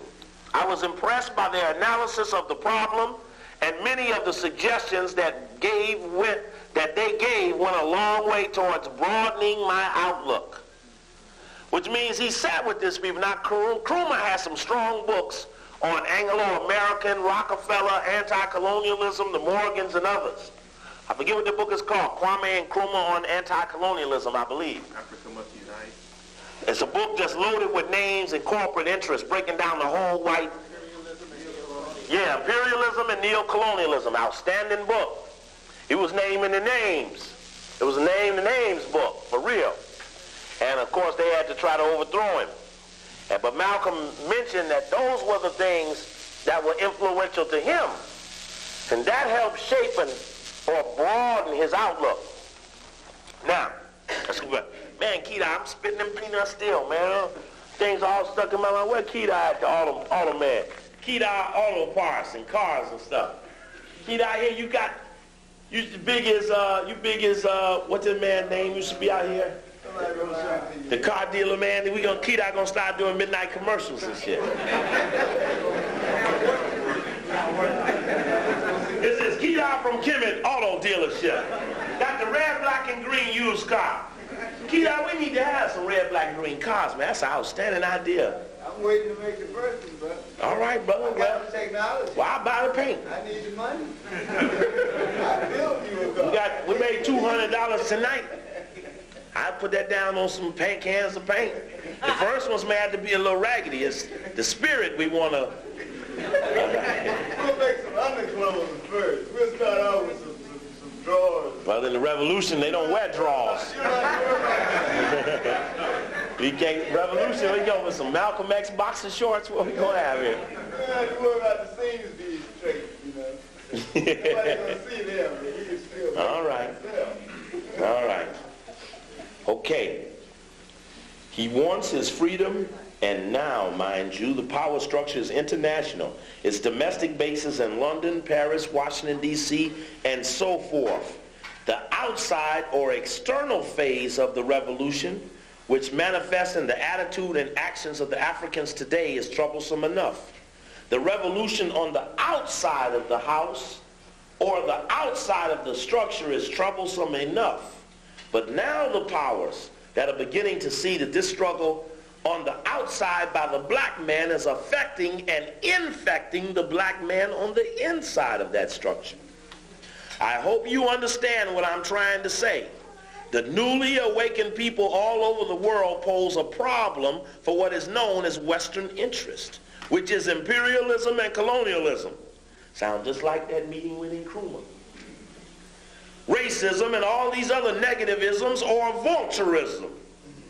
Just as the external forces pose a grave threat, they can now see that the internal forces pose an even greater threat. But the internal forces pose an even greater threat only when they have properly analyzed the situation and know what the stakes really are. Now that was in his last speech. Now, all of this speech deals with the international white power structure, colonialism, and imperialism.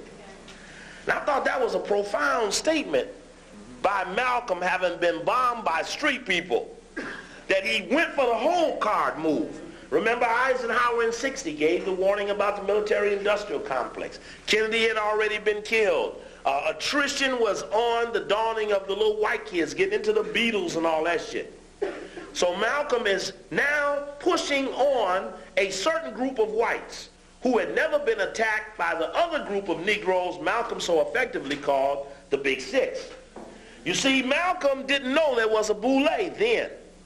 But he knew there were leaderships that were moderate, who were so moderate that they must have been cohesive in their watering down of the black man's revolution. And he felt they were organized, and he came up with a collective name for them, called them the Big Six. But only if we had been there to tell him it was a boule, that Uncle Whitney and Uncle Roy and Uncle Martin, all of which he called them, all were a part of an organization that was even deeply involved in loyalty to the white man than he could have imagined. He felt they were cohesive, but he didn't know as much as he knew then. No one ever attacked the Council on Foreign Relations or the Bilderberger Group during that time, but the next thing would have had to come out of Malcolm's mouth was the Council on Foreign Relations. Because that represented the group and the moment that was doing the dominating. And when you say the international power structure and New York is just a domestic outlet, you didn't now go on to the Network One Global View, and then you turn up and say United Nations. And now, 28 years later, they done finally got to the spot that he called them at while they were in formation. When they in formation and don't believe they're as strong as they can to withstand observation, they kill the irritants. Malcolm was putting heat on a spot that they hadn't finished molding yet. So if we had went there then, we would have cut the whole civil thing out, went straight to the other thing, and would have beat them at the pass. That was the spot they was going to. We can walk through anything and find everything is UN-run world government. And Malcolm tabbed them too early. Then he met with all of these brothers. The most profound thing, if you read the autobiography, Malcolm makes a point, a heavy point. What mistake are the Negro leaders in America making? And this book is profound when you really read it, because you hear him talking. He's saying, I saw Cassius Clay, and I laid low because I didn't want to embarrass him. And he's just talking straight out. And to be able to relay to a group of people deep observations that are in the book.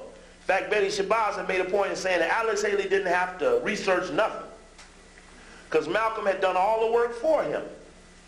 And that was a profound statement. She said he dictated it to him. Right. And it says here is Malcolm. Now he's over in Africa. He says, talking with me privately, one group of Nigerian officials told me how skillfully the U.S. Information Agency sought to spread among Africans the impression that American Negroes were steadily advancing and that the race problem soon would be solved. One high official told me our informed leaders and many, many others know otherwise. He said that behind the diplomatic front of every African UN official was a recognition of the white man's gigantic duplicity and conspiracy to keep the world's people, boy, them peanuts still flying, brother. Them coconut shavings. Every African UN official was a recognition of the white man's gigantic duplicity and conspiracy to keep the world's people of African heritage separated, both physically and ideologically. And so he's talking about getting his name, Omawale, and how important that was for him to be renamed. And when he met with the Nigerians, and they had a picture of Malcolm on one side and a Nigerian high priestess on the other, they showed him the picture and said, we're going to give you the robe that the priestess is wearing on this page so that the brother on this page could have it. And he presented him with this African clothing. He was really turned on by it. More so than the perceptions that they used about him and the blue-eyed Mecca man. One who has come home, correct. Is that Osafu? What that mean? I said, what Osafu mean? Mean brother from Long Beach. Now, brother, I beg my forgiveness for ridiculing your name because I'm in honor of your name. I don't want to do that, so that would be unfair. One who wages war. That's correct. That's correct. Malcolm makes a point in here. He says, what are these Negro leaders? What is their biggest mistake? And he says in answering, he says their biggest mistake is not thinking internationally. And he put international in italics. I'm trying to find it right now, sister. He put, oh, here we go, here, page 347. He's making a statement here. He said, but these officials understand that the Negro in America is so confused and divided that he doesn't know himself and what his cause is. Again, it was mainly Africans who various expressed to me that no one would wish to be embarrassed trying to help a brother who shows no evidence that he wants to help and who seems to refuse to cooperate with his own interests. The American black leader's most critical problem is their lack of imagination. His thinking, his strategies, if any, are always limited, at least basically, to only which is either advised or approved by the white man. And the first thing the American power structure doesn't want any Negro to start is thinking internationally, in italics. Now, if that was what he thought was a paramount moment, then how come that's not even understood in the book, in the movie? But he has a lot of passages in here about how the ambassadors of the African countries from the State Department followed him in every country and acted as if they loved him, showing up and bowing and scraping and we love you, Malcolm. And he kept turning to them. He said, they don't like me at home and they don't like me now. They just grinning because they're in your country. And he made a point of ridiculing the State Department. And again, if you want to draw attention to the murder of Malcolm, you must go to who ran the CIA, who ran the National Security Council, who was the National Security Advisor, who was Secretary of State. Because those positions had a profound impact on limiting Malcolm's international perspective. Remember, page 418, just for the record again, the epilogue, Alex Haley, in Washington, D.C. and New York City, at least powerful civic, private and governmental agencies and individuals were keenly interested in what Malcolm X was saying abroad and were speculating on what he would say and possibly do when he returned to America, which means he wasn't there then. He was on his way home.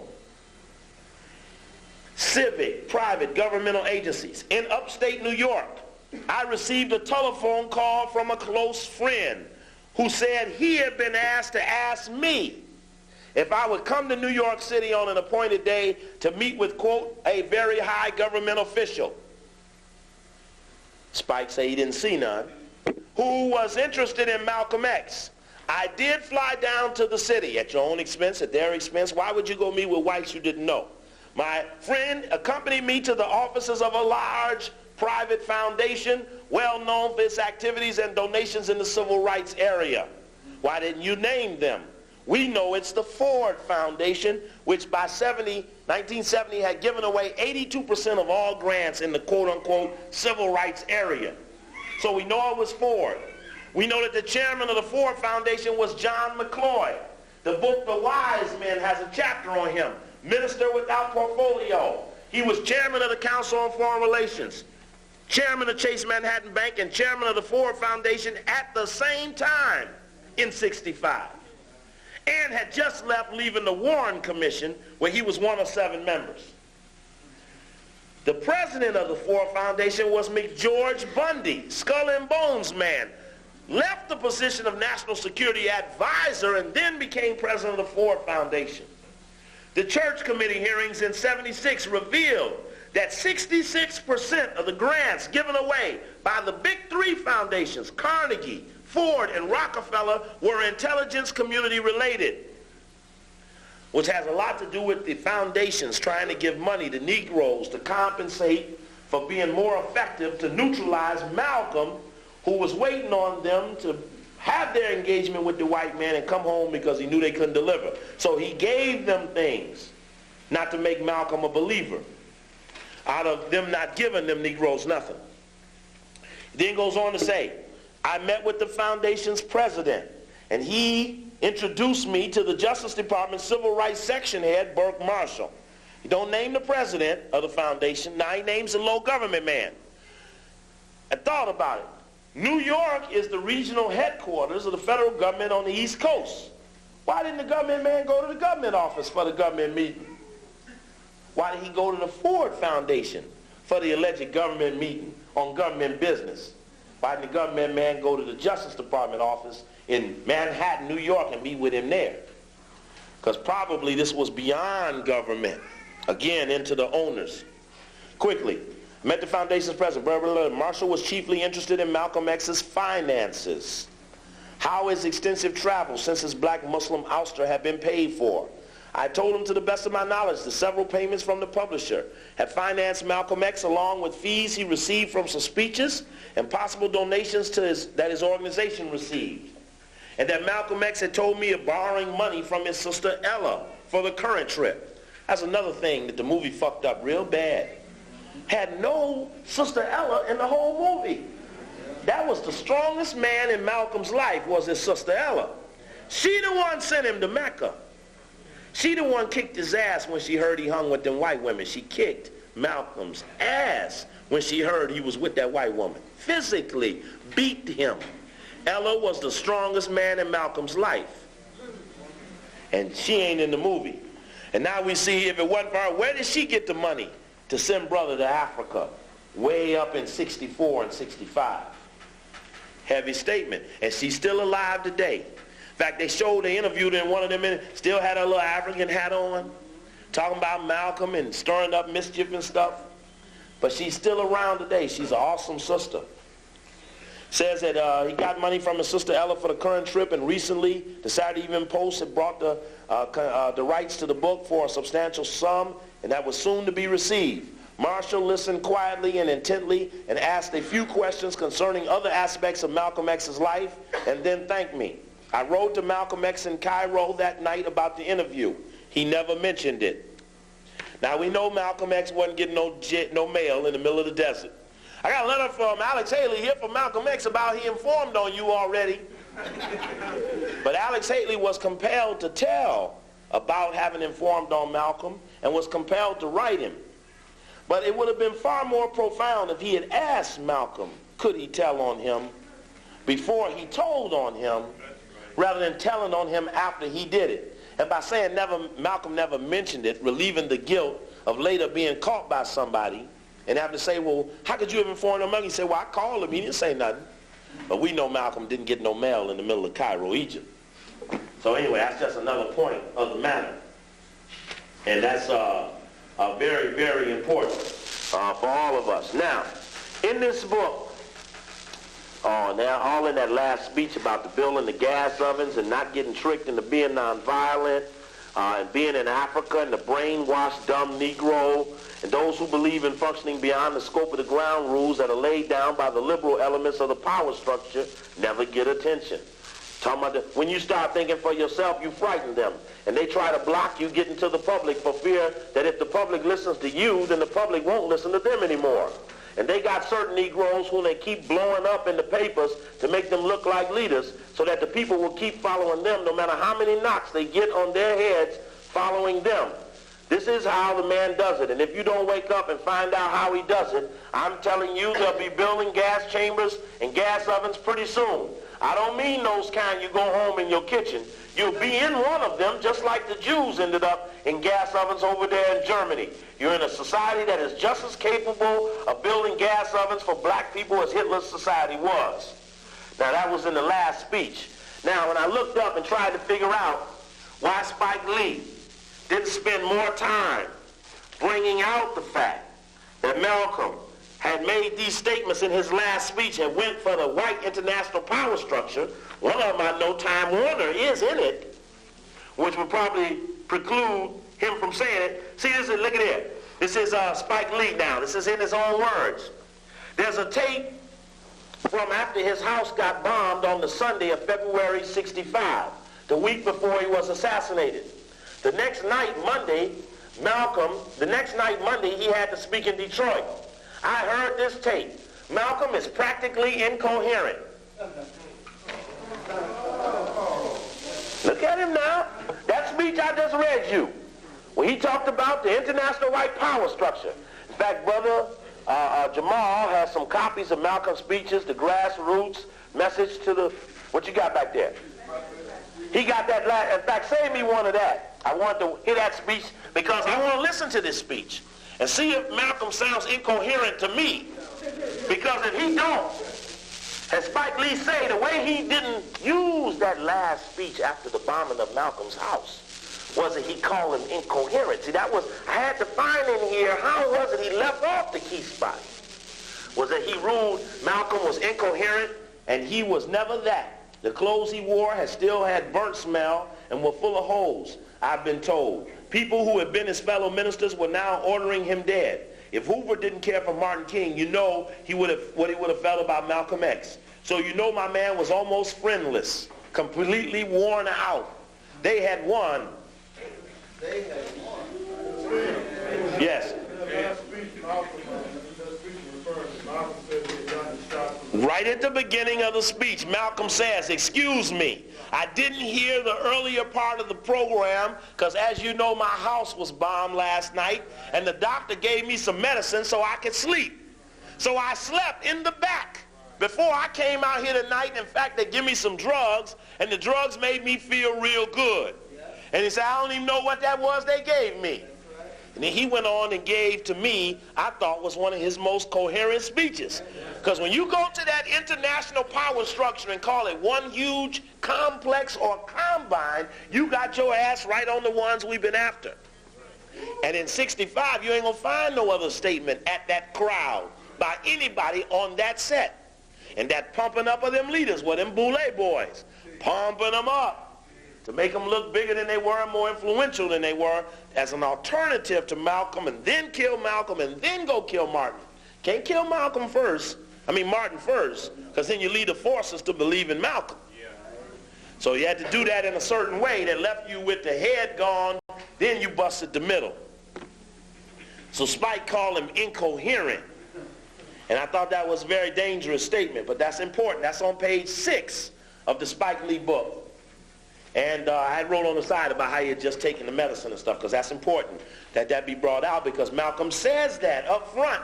So how could you even, without hearing what he's saying? He had been up all night. They bombed his house at 2:30 in the morning. He stood outside for 40 minutes waiting for the fire department to show up. Got no sleep that night and still flew to Detroit to give a meeting that same night. And then he's going to call him incoherent. Now, he had just flown all the day before and couldn't land in France. Again, but if he had stayed in France and had that meeting, he never would have made it back to the Autobahn in time. So that's important, the collaboration of the others to get him in position. Actually, in that book, it's only called After the Bombing. I don't know if there ever was a real title. The Last Message, okay. Now, in there, Spike Lee has some interviews. I think it's very important about his interviews. He's badgering the people to get what he's looking for in terms of interrogation about who killed what. There's an interesting dialogue in here about Sister Evelyn, who was a light-skinned sister that Malcolm liked a lot. Many of you all know we talked about this story long before it come public, about this Sister Evelyn that Malcolm liked a lot, but he sent to Elijah Muhammad and eventually became his secretary, whom he impregnated. And another sister that he knew, and he loved Sister Evelyn a lot. And Yusuf Ali in his interview talks about when he announced to the mosque that Malcolm was married to Betty, Sister Evelyn stood up in a fit and had a little something and ran out the room in front of everybody. Everybody was stunned because they know she was hurt that they had announced Malcolm had chosen Betty. And Malcolm was saying this one too light and this one too dark, and well, I guess I'll take this one. And Betty left the nation twice while she was with Malcolm, and left Malcolm 6 times. That needs to be understood too, because in that particular situation, she may have been less interested. And you notice in the movie how they used Sister as the person who said, well, look at your man now. Look at having her pump him up with, look at your leader. You've been giving all your money to him, and look what he did. He out sleeping with everybody. But Malcolm knew far more about those women than Sister showing him in a newspaper. And you never see anywhere that how he found out was Sister showing him in a newspaper. You know that he knew more about those women because them had been some of his ex-girlfriends. And he knew more about those women than he had done in the movie, the playing out of the thing. But some interesting dialogue in here about those people. Now, this is in the interview of Yusuf Shaw. And he's now asking him about, so I had to be blunt now. So who killed Malcolm? You're the wrong man. Oh, this is Minister Farrakhan talking. You're asking the wrong man, said Farrakhan. Have you heard of Thomas Hayer, Ben Thomas, Leon Davis, William X, a.k.a. William Bradley, or Wilbert McKinney? I know of Thomas Hayer, said Farrakhan. Or were they all out of Temple number 25 in Newark, and did they have the reputation for doing, you know, this? What is that reputation, said Minister Farrakhan. If a job needed to be done, I said, 25 would do it. Do you know why Talmadge Hayer stood up in the courtroom? I noticed you didn't mention him. I'm talking now about the two brothers you haven't mentioned. Those were the ones that are in prison, and those were who did time for a crime they didn't commit. That's why I didn't mention them. I want to refer to Spike Lee. That's why I didn't mention them. I want to refer to a comment you made where you said, because of Malcolm's actions at the time, every member of the nation was a potential murderer. Farrakhan smiled, looked at me, and said, well, brother, any one of us is capable of committing murder if the right button is pushed. As peaceful as you look, you'd commit murder. The button for the nation was, how do you handle that man, Elijah Muhammad? That's the way it was. And I'm telling you now, brother, that's the way it is. I mean, that man has meant everything to us. I don't know what he means to you, but I know what he means to me. And I'm not going to stand by in 1991 or 1992 and have anybody just do to Elijah Muhammad what you want to do, because you're not interested in digging deeply enough to give this thing the balance that should be given. That's why I'm here, Spike said. Maybe, Spike, maybe. You spent 2 hours with the man, 3 hours with the man. Maybe that's all you can spend. I told you I'd come back. This is critical. How this is handled is absolutely critical. And to be very honest with you, Spike, I'd like to be quite frank. You have already demonstrated in your language the biased view when you mention Elijah Muhammad's extracurricular activities. Your view is that he was some kind of low-down man. That's not true. That's why I'm telling you. That's why I'm saying this, you brother. It's 20 years trying to put this movie out, and it hasn't happened yet. It's going to happen today because they want it to happen today. Who's they? Said Spike. I'm saying that because white folks have studied you, they know you got the courage. They know you love truth and want you to make a movie of truth. I admire that in you. Now, what is truth? Good man. I don't know how much truth you can tell in 3 hours or whatever your plan is. But I'm telling you, I believe Malcolm's life is the most exemplary life of the century for all kinds of reasons. If it were not for Malcolm, Jesse Jackson and I would not have gotten into it when Jesse repudiated me. I know this was the infamous episode where Jesse was pressured to repudiate Farrakhan while Jesse was running for president and had Secret Service protection. This was not long after his Hymietown remark. I knew before this that he'd been protected as some of our movie sets were by the Fruit of Islam. Farrakhan kept talking, never missing a beat. But thanks to that lesson, I learned from that mistake that I once made. I would not fall into that trap. So when I went on a television show with 40 members of the press in another room waiting for me to lash out at Jesse, I wouldn't do it. And I just blew everything to pieces for them. I said, whatever Jackson said, I'm sure he has a good reason for saying it. But we all want you to see people unite behind Jesse to send his Democratic convention to strengthen people apparent. But I would never have said that if I hadn't had that past experience with Malcolm. And beyond that, I'm telling you, I'm alive now because I will learn what I learned from that experience. So I wisely never attacked Wallace D. Muhammad. I didn't agree with him. I didn't like what he was doing. I went to him and told him straight to his face what I felt. But I knew if I had stood up to attack him, there were those in his camp poised to kill me. I'm lucky to be alive, but I'm strong now. I have soldiers now everywhere. When Malcolm left Elijah Muhammad, he didn't have soldiers, so Malcolm was more vulnerable. In some ways, we all are. In some ways, we all have vulnerabilities.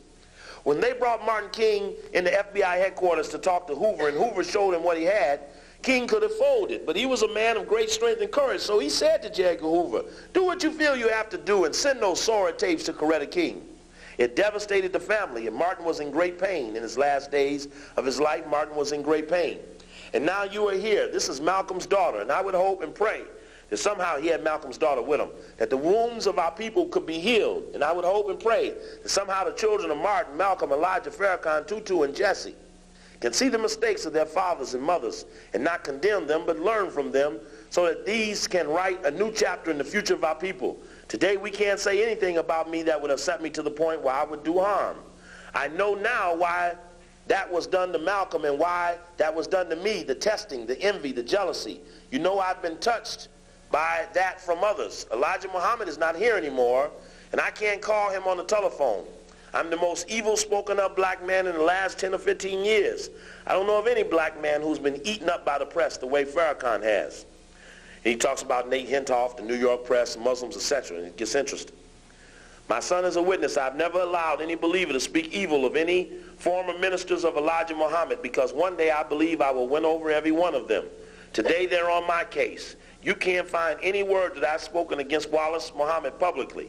I don't attack him publicly. I don't attack former ministers of the messenger publicly. Today, you will hear me say publicly that I helped contribute to the atmosphere that led to the assassination of Malcolm X. So, Minister Farrakhan, you acknowledge the assistance, the assassins were Muslims of the nation as well? I will not acknowledge that.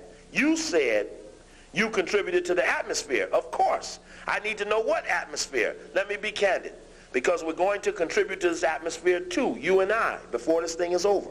I want to be very clear. I'm not talking about just the atmosphere in the nation, because Malcolm and Elijah were going back and forth, but there were other forces watching this.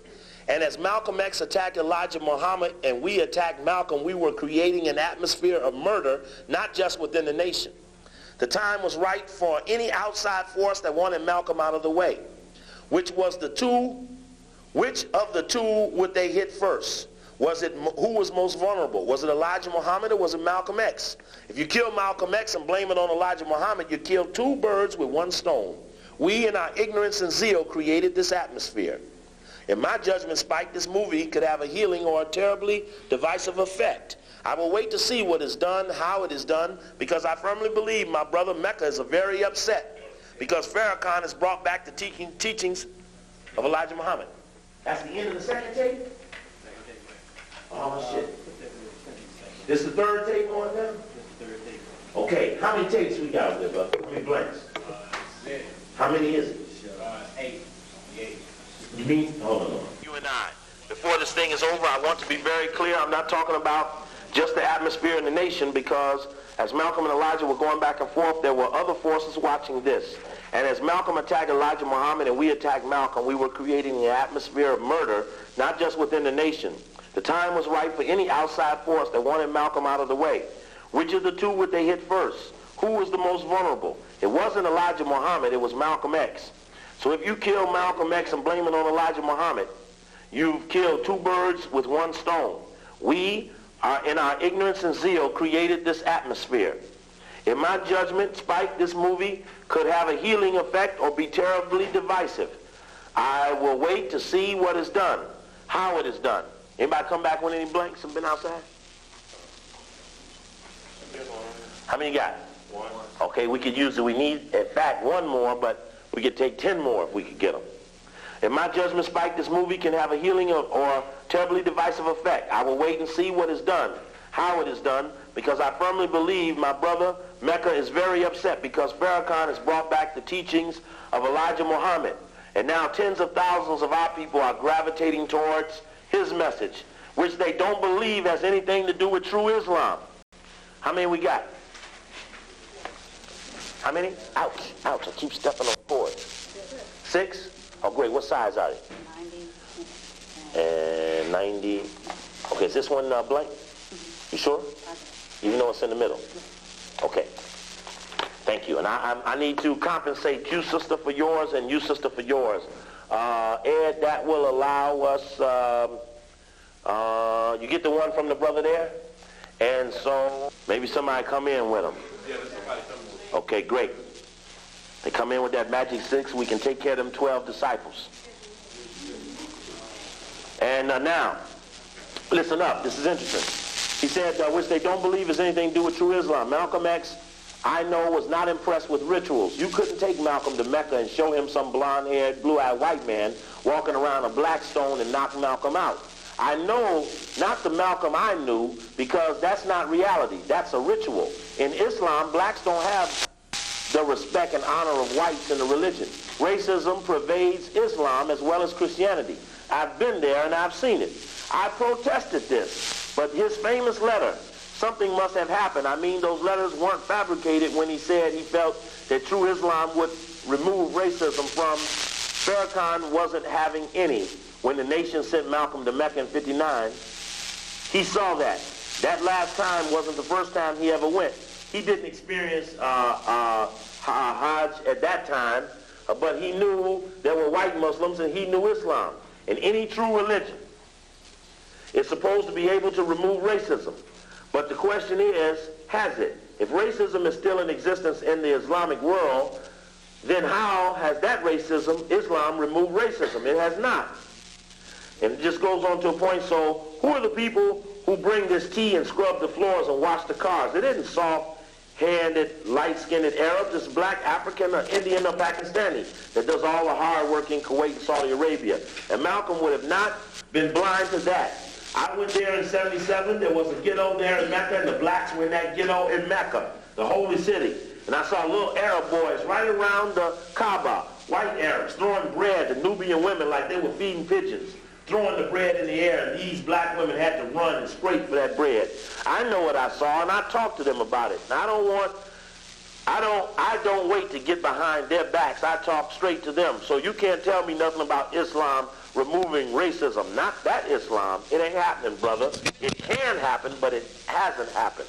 Malcolm was much smarter man than that. So anyway, I just wanted to throw that in there because that draws. Now comes the dialogue with Yusef Shaw. Now, Yusef Shaw was the bald-headed brother you saw in the Dan Rather piece. Yusef Shaw, even in his little description, describes the hierarchy of a mosque. You have the minister, the captain, and then the secretary. And he even describes I was the captain, I was the enforcer. The structure went minister, captain, secretary. The minister is in charge of the temple. The captain is in charge of operations and security, and the secretary is the keeper of the records, the recorder of the deeds and facts. He asked him about was there a power structure in New York between Malcolm and Minister John Ali, who was secretary of number 7. He says that there was a little difficulty between the two, between John Ali and Malcolm. Then talks about the women and the situation. Yeah, Evelyn was too light. That could have been Sister Tynetta. And he was too light, and he would make their babies too light. He said that.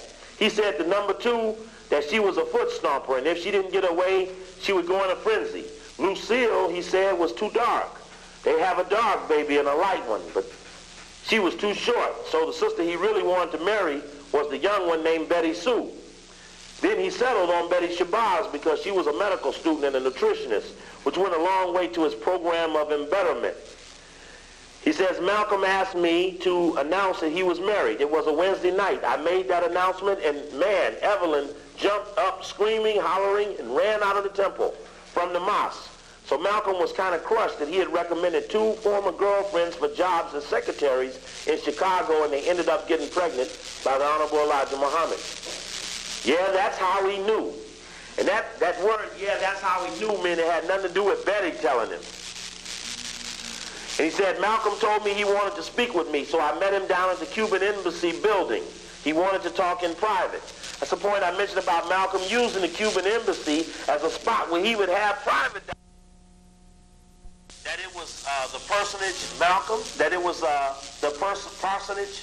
Malcolm didn't think so, but John Ali and I had the deed. The decision was made. As long as you're the minister, you got to stay, talking about the house and so forth. Talking about the house got bombed and they had the deeds on the house. He says, when I went to Chicago, he later said black people were a lot worse off, not better off after Malcolm was dead. Malcolm was assassinated. At the same time, I pulled out documents I have from Muhammad Speaks, editorials he had written saying Malcolm is a traitor, is a Judas. His tongue should be, yes, said Captain Yusef. He said all of that. Cut off. Delivered to the doorstep of the messenger. That was Farrakhan. Even if Elijah Muhammad didn't say this directly, when a brother reads this in a paper, they see cartoons with Malcolm's head rolling down the steps. It means, you're right, Mr. Lee. Were you ever given orders to kill Malcolm X? I won't answer that question. Who was making that climate, though? Chicago? It was on both sides. The climate was on both sides because Malcolm had decided to just go spread that. Spread what? Spread about the women and different things. In my research, the reason he did that is because he wanted a buffer. He wanted to tell them first so that they wouldn't have to hear about it in the newspapers. Mr. Muhammad called Malcolm out there and challenged it. Told him that he was starting fires and to go back and put out the fires, to pour water on the fires. Spike Lee says, think the FBI and the CIA had anything to do with the climate? No. They weren't active. Everybody knew we might be infiltrated. That was just what everybody wants it to be. We lost the mic, okay? Step on the cord. Well, here we go. We'll find it. Here we go. We'll keep going. No, they weren't active. Everybody knew we might be infiltrated. That's just what everybody wants. That's just what everybody wants. Thank you, Brother Osaf. No, not that they weren't active. Everybody knew we might be infiltrated. That's just what everybody wants it to be. The FBI or the CIA had nothing to do with it? Spike Lee asked. No. It was strictly between Malcolm and ... zealots. Did you know any of those guys? I knew all of them, said Yusuf. Did you know what was going to happen that day? Huh? You're something, Mr. Lee. What about Norman Butler and Thomas Johnson? Quote, they were logical, ... After they went to prison, Mr. Muhammad tried to get them out. Benny Williams, you ever heard of him? Benny Williams, this is Yusuf telling Spike Lee, have you ever heard of Benny Williams? Benny Williams was Edward Bennett Williams. You know that name? Edward Bennett Williams? Anybody know that name, Edward Bennett Williams? Oh, he definitely was a white guy. No, he wasn't a drug czar, no. No. Edward, no, not that Williams. William Bennett, right. Edward Bennett Williams was a big-time attorney. He was owner of the Baltimore Orioles. He ran a company called the Mullen Company, which is where E. Howard Hunt worked at as for CIA as the cutout to do the plumbing job at the Watergate. Edward Bennett Williams was the front for the CIA that hid E. Howard Hunt to allow him to use that company, which was a fake PR company. Edward Bennett Williams is the same man that called Jesse Jackson to Washington and called off the Anheuser-Busch boycott and put Augie Bush III, Wayman Smith III, and Jesse Jackson in the room. And when he walked out, Jesse said the boycott is over. And he didn't get a thing. Bennett Williams was the CIA hit front man. He told him to shut the fuck up, and that was end of it with Jesse. But Yusuf says, talking about Norman Butler and Thomas Johnson, this is a key thing because interesting what he says about Benny Williams. Obviously, he knew him well enough that his name was Benny. He said, what about Norman Butler and Thomas Johnson? They were logical, ... And after they went to prison, Mr. Muhammad tried to get them out. Benny Williams, you ever heard of him? Edward Bennett Williams? He argued the case. He's passed on now, but that's who argued the case for Elijah Muhammad in Albany. Them were the two brothers who were never there, who never did it, but who were in jail. And so Elijah Muhammad tried to get them two brothers out. And he went to Edward Bennett Williams to get them. And Edward Bennett Williams is the top of the line in browbeating international blood-sucking white CIA white boys. And he owned the Baltimore Orioles. He died maybe about a year and a half ago. Was in the Forbes 400 richest white men. He was a powerful white man. Somehow he was Elijah Muhammad's attorney and trying to get them two guys back. What does that mean? Well, we know Edward Bennett Williams is no ordinary attorney. You couldn't walk up and hire him. And it's illogical that Edward Bennett Williams would find any solidarity with the Nation of Islam unless there was another conduit there, that there was more involved than Malcolm, the Nation, and that these other forces was so involved in this that they supervised it even over the nation. The connection between Edward Bennett Williams, a known exploiter of all people, trying to get these two brothers out of jail is extremely mysterious. And it's going to take, I just found this afternoon, so it's going to take more time to find out how many cases Edward Bennett Williams did for Elijah Muhammad. That would be very important. That'd be very important. It's just a thought. You got to spend some time at a time to find more out about what that means. He says Muhammad tried to get him out. Benny Williams, you ever heard of him? Edward Bennett Williams. He argued that case. He's passed on now, but that's who argued the case in Albany. He then goes on to say Kunstler came in later. Kunstler was a 90-day wonder. Never trusted him. He says, I named the names connected with the assassination. William Bradley, also known as William X, very good with guns. Leon Davis, Wilbert McKinney, Robert Benjamin Thomas, and Secretary of the Newark Mosque, and the Secretary of the Newark Mosque, and Thomas Hayer, who had done time with the two unjustly jailed men, Norman Butler and Thomas Johnson. So that means that they were jailed unjustly, and there were 5 assassins. What do that mean? It means everybody didn't end up in jail. Everybody that was in on the murder did not go to jail, which means they're still out. He said, that's all about them, said Yusef, kind of laughing to himself. You're something, Mr. Lee. If you've ever talked to any of these brothers, did they ever have any remorse or none whatsoever? They say Hayer did. Tell me what Minister Farrakhan said, Yusef Ali said. He said they were zealots, said Spike Lee. That was it. I still think they were recruited, though. Recruited by who, Mr. Lee? Who do you think bombed Temple No. 7 after Malcolm was assassinated? His people did, I know that, said Yusef Ali. Mr. Lee, here's one thing I have to say to you, and I'm saying it on tape. Always be cognizant of the fact that what you are doing is going to affect a lot of people. So you want to be as near the truth as possible. But this thing is bigger than what is the correct word, celebrities. You see, what you're doing now with the Caucasians, we're fighting the psychological war. They give you so much money to make the film. Now what you have to is to understand in your mind, you have to say, what does this man want out of it? Thinking about the Caucasian, does he want money? Or what does he want? Why does he want me? Because nobody else could do it. The Caucasian wanted to do it, but he wasn't going to do it because, first of all, he couldn't even get close. But you, because you're one of us, and then you're all right with us, what you have to ask is, how do I handle this? How am I going to put this before the people? Goes on to talk about Malcolm was a brilliant man and so forth and so on. Spike Lee goes on to say that Mr. Farrakhan's threats weren't even veiled, but I think this would be too risky for them to try some shit with me. Yet they all, even Farrakhan, owned up to everything I asked. Owned up to everything I asked in pursuit of a conclusion.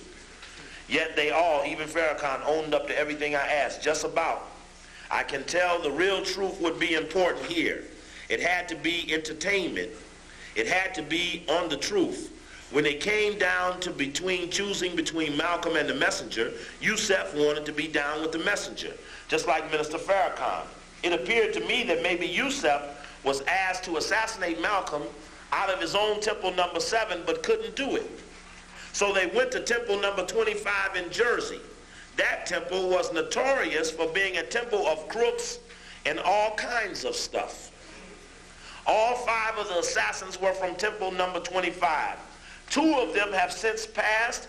Only one of the 5 real assassins ever went to jail. That was Thomas Hayer. The 2 other guys who went to jail with him, Norman Butler and Thomas Johnson, were innocent, at least of that particular crime, although I believe they would have killed Malcolm if they had the opportunity. They were not in the Audubon ballroom that day. Listen to this. The passing of time only helped me. We know who the assassins are. We would try to go with the facts and recreate the assassination, show how it happened. It's Spike Lee talking now. And what caused the split between Malcolm and Elijah Muhammad. Go into the thing with Elijah and his secretaries. go into Malcolm being under heavy surveillance, being watched by the FBI. We know the FBI and the police had infiltrated the nation, so if the nation was acting independently, it could have been stopped if the other two had wanted it stopped. But there were a lot of people in camps who wanted to see Malcolm X dead. To those who wanted it, it was to everybody's benefit to cooperate with each other. There were just too many things happening. The Nation of Islam could not use its influence to deny Malcolm entry into France. But what happened a week before before he was assassinated. So there was a concerted effort, and that's why I really started to see it and believe it. Now, it's him coming to this conclusion about how it is that he's going to portray the assassination. And what's so important about that is, in essence, his dialogue that he knew it wasn't the FBI or the CIA that actually did the killing. And that's very important that he came to that conclusion, even when he says, I know now who did the murder. But again, we don't hear the names of the ones who were not in the ballroom. And that's very important that he didn't come with the names, but says he had the conclusion.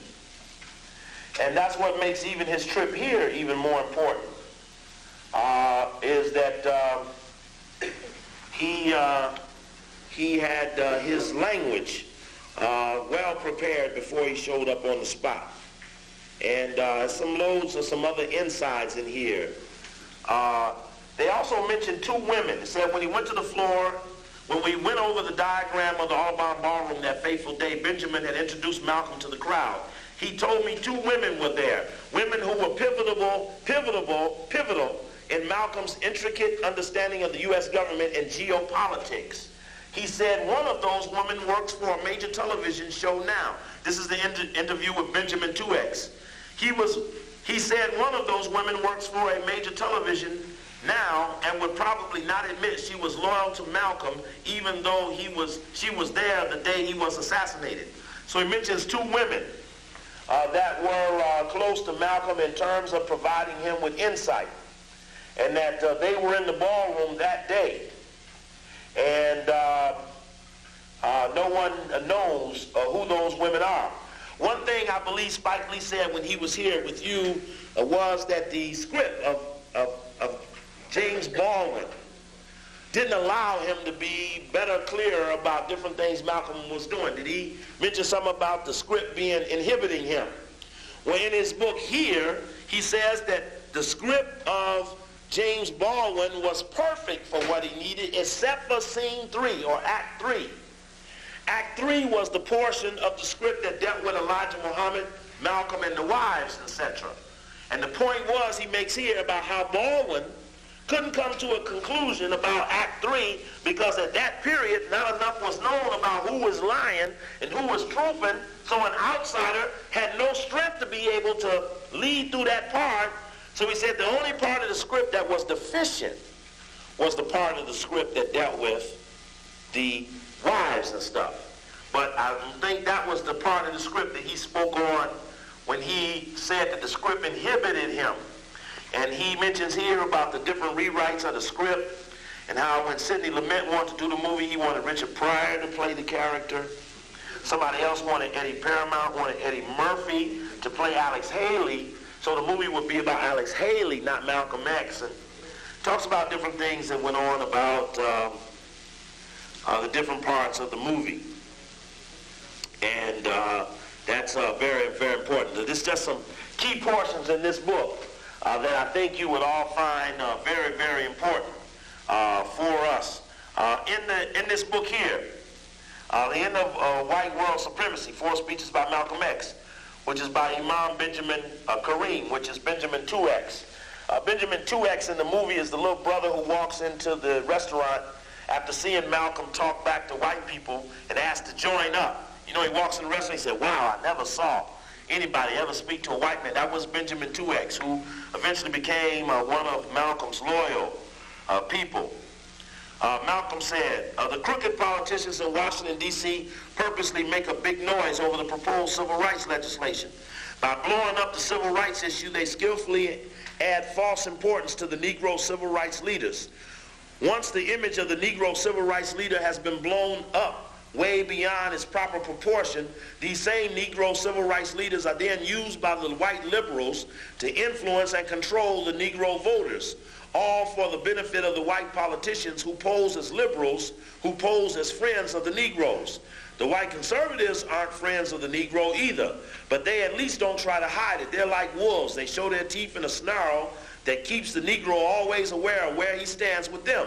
But the white liberals are foxes. They also show their teeth to the Negro but pretend they're smiling. The white liberals are more dangerous than the conservatives. They lure the Negro. As the Negro runs from the growling wolf, he flees to the open jaws of the smiling fox. The job of the Negro civil rights leader is to make the Negro forget that the wolf and the fox both belong to the same family. They're both canines. And no matter which one of them the Negro places his trust in, he never ends up in the White House, always in the doghouse. The white liberals control the Negro and the Negro vote by controlling the Negro civil rights leaders. As long as they control the Negro civil rights leaders, they can also control and contain the Negro struggle, and they can control the so-called Negro revolt. The Negro revolution is controlled by these foxy white liberals, by the government itself, but the black revolution is controlled only by God. The black revolution is the struggle of the non-whites of this earth against the white oppressors. The black revolution has swept white supremacy out of Africa, out of Asia, and getting ready to sweep it out of Latin America. Revolutions are based upon land. Revolutionaries are the landless against the landlord. Revolutions are never peaceful, never loving, never nonviolent, nor are they ever compromising. Revolutions are destructive and bloody. Revolutionaries don't compromise with the enemy. They don't even negotiate. Like the flood in Noah's day, the revolution drowns all opposition.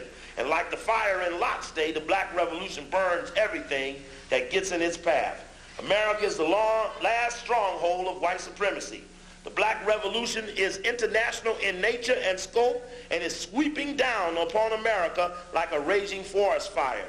It's only a matter of time before America herself will be engulfed by the black flames, these black firebrands. Whenever an uncontrollable forest fire is rolling down upon the farmhouse, the only way the farmer can light that forest fire is by building a backfire, a smaller fire that he himself can control. Then he uses this controlled fire to fight the fire that is raging beyond his control. Here in America, the black revolution, the uncontrollable forest fire, is personified in the religious teachings of the religious works of the Honorable Elijah Muhammad. This great man of God cannot in any way be controlled by the white man. Isn't it interesting in the movie that you never knew Elijah Muhammad had farms, restaurants, grocery stores, department stores? You never knew Elijah Muhammad did anything but mess with women and meet with prisoners. Fard Muhammad's name was never mentioned. Noble Drew Ali, Marcus Garvey, that was the lineage. Noble Drew Ali. Marcus Garvey, Noble Drew Ali, Fard Muhammad, Elijah Muhammad. Never mentioned the lineage. It was all in isolation. They want to give this brother Freeman an Academy Award for mumbling and shit as if he was Elijah Muhammad. They're going to want to do that. They're going to want to give Denzel to Malcolm X. They're going to want to give him an award. They're going to give him an Oscar for that shit. Remember last time he was the soldier that took no money for fighting in the Civil War? They gave him an Oscar for that. He said, man, so I'm going to give you $12. He said, no, I want 14. He said, well, I'm only going to give you 12. He said, well, fuck it, I'll work for nothing. So they give him an Academy Award for that. That's what happened in that movie, Glory. Anyway, he gets some more the dialogue about the Negro leaders. And I think his point is that we go back to this boule. As we saw, as we talked about in the special message to the boule, how our sister Nzinga Ratabisha of ASCAC came out and sought to speak up for the boule against me in a restaurant in front of other people in Atlanta, Georgia, back in mid-September. I think we have grossly underestimated the boxing of this element in the way we have, because Malcolm was doing two things. He was calling focus on the white international power structure with this hand, and he was holding the Negro off with this hand.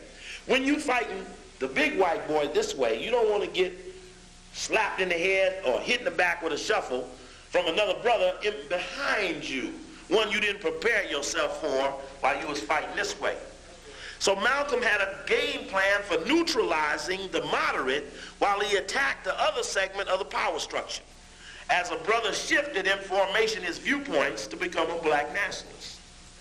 And you can see carefully that that moderate element has never really been attacked. We talk about Jesse like a dog, and we've always talked about him, but that never stopped them from being on the set. But then when we moved up on that Boule, and I remember that guy telling me that the Boule had gotten hold of that tape from Houston, and how the Boule hated the fact that we was mentioning their names and addresses, and that in city to city we were putting them on the spot, because one thing I learned, and this happened last week in Washington. Washington, D.C. is heavily on the Boule now. It took 10 days. Where we had been mentioning the Boule here and there, it wasn't until last week that like 1,000 people came out to figure out how the Boule fitted into this problem that D.C. has. Because we talked about the Washington Boule on the WOL radio show there, Kathy Hughes in Washington. And it blew the town out. And so when I did the follow-up interview the day of the lecture, a Boule daughter called in the radio station, and she said, I'm a daughter of a Sigma Pi Phi family. My father was in the Boule. I really don't like what I'm hearing here from this Mr. Coakley talking about the Boule. She said, because this Boule is in the family affairs, and what I do with that tape? I bring that tape in here, Marcus? I may have to play it for you, but I'll just tell you what she said. She said the Boule is in the family. We got picnics, and this is a very family-orientated organization that just seeks to remain secret about what good it does for the black community. Mr. Coakley, why can't you just leave them alone?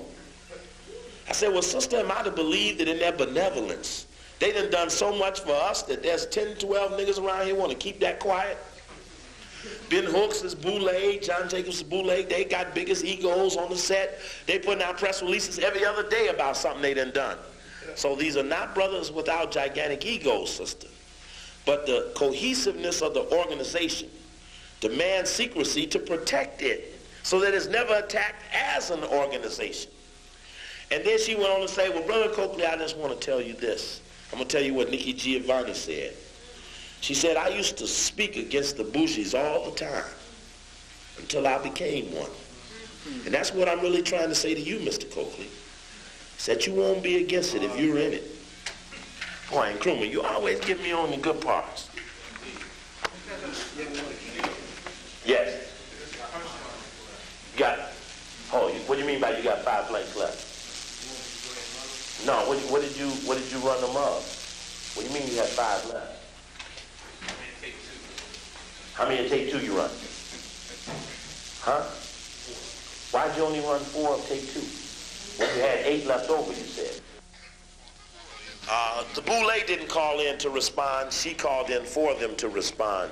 And again, the importance is that Malcolm had broken down that element as an organized faction. I appreciate you, brother. And please, those of you all I gotta compensate, please touch me so that I don't forget you. I know what I'm supposed to do. And Malcolm has sought to neutralize that, and I think we've underestimated the attack on the Boule, because it's more than likely, I perceive, that the response to us from the Boule will no longer come from blacks, that whites are going to step in to defend their overseer, because there's no one else on the plantation between us and them but them. And so, if we've underestimated our attack on them, and that special message to the Boule, and Boule, its history and structure, are profound in terms of neutralizing that element as a cohesive unit, and their clandestine nature protects their cohesiveness. You can't bust up an organization when you don't know such an organization exists. So that's important for us to recognize where they fit in the extant effect, the following through on the perceptions that were given by brother who had laid it out in a way that it is still live, even though it is unfortunate that they have compromised the surge for a grassroots movement. There's a couple other things I think in the movie that I need to mention, and I need my little notebook here. that I wanted to discuss so that we didn't forget them. How many of you all saw Nightline, the night Spike Lee did the Nightline? It was the same night he was on Arsenio Hall's show. And I don't know who the young brother was or what city they were in that they did that little program. But I appreciate that little young brother that was on there. It was where? Virginia.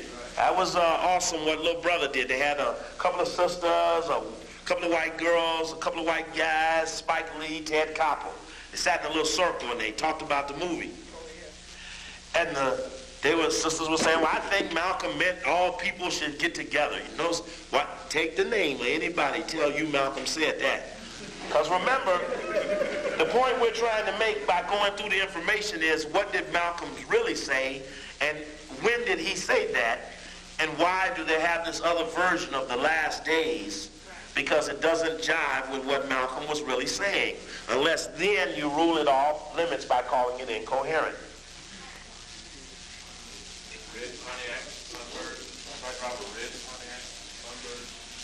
That you, Jamal? Red Pontiac Sunbird Cadillac. No, I'm just kidding.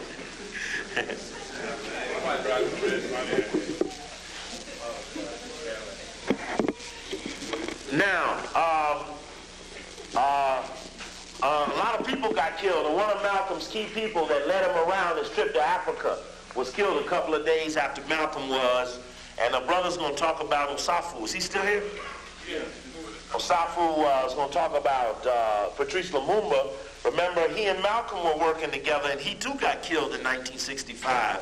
And in this book, Double Cross, Sam Giancana says, I got a call from the CIA. And he says, they just asked me to kill some nigga in the Congo. What's the name of that book? Pardon me?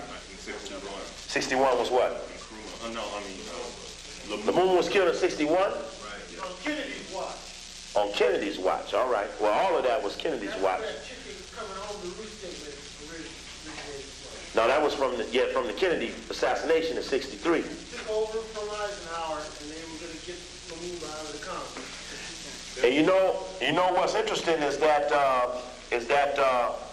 Giancana controlled Mayor Daley. Elijah Muhammad and Mayor Daley had a relationship. Got to go check it out. Elijah Muhammad never attacked Mayor Daley. Mayor Daley never attacked Elijah Muhammad. I was there in Chicago. He gave him property off the books to let him rehab the property for $1. That's why when he condemns Mayor Daley's political idol, Kennedy, that I'm sure Mayor Daley made a call to Elijah Muhammad and said, can't you hold your man down? I ain't never messed with you ever, but your man is now condemning my man. You know I love my man. I stole the election from my man. And now your man condemning my man. Just throw that in the back of your mind because it got something to do with who would give a fuck about a Kennedy anyway? He was a whore. So Elijah Muhammad and any other person would have no real thoughts for a Kennedy unless it was a part of a delicate alliance that was bred upon no aggression on certain segments and certain relationships. So just throw that in the back of your head. It's something that needs some further discussion. No question. On that Nightline, I wanted to mention that I appreciate that little brother.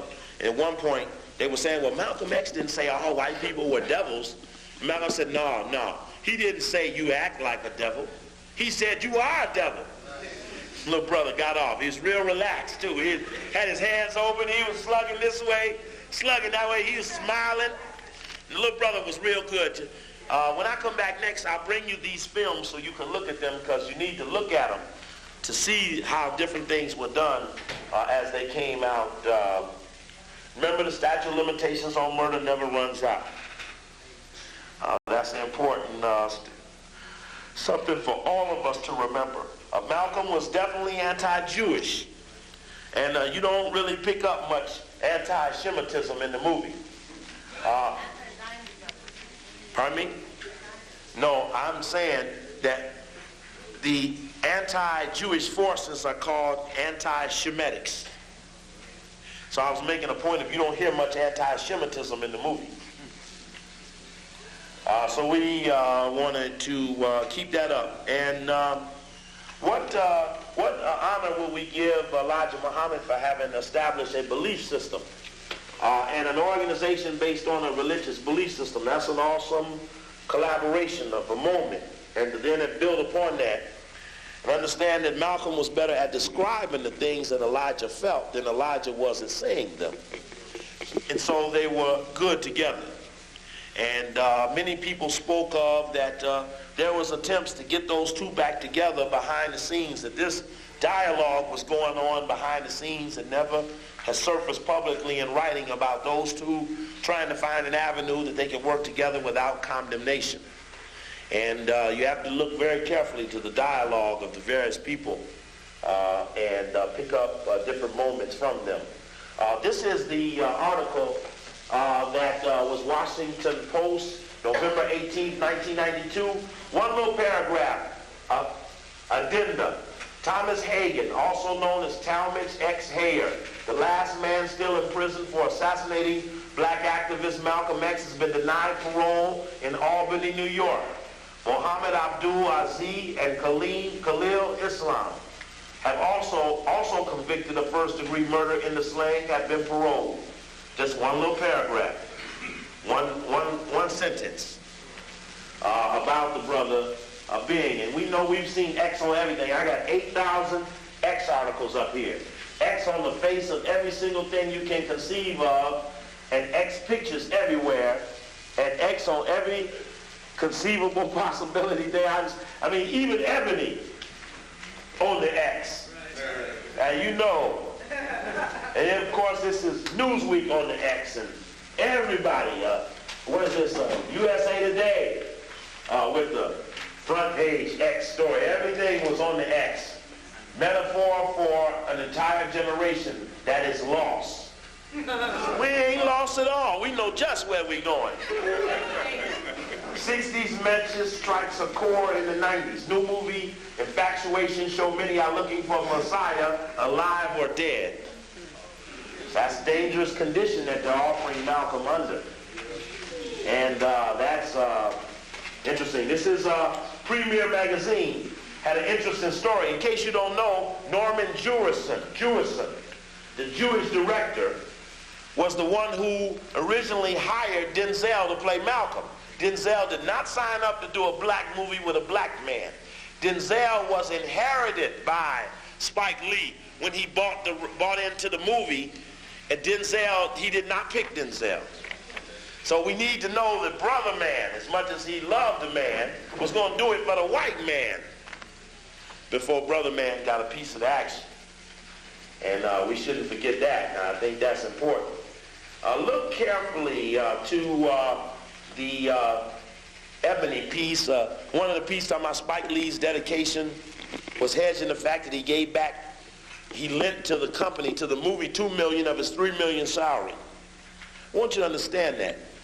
Movie took 9 months to make.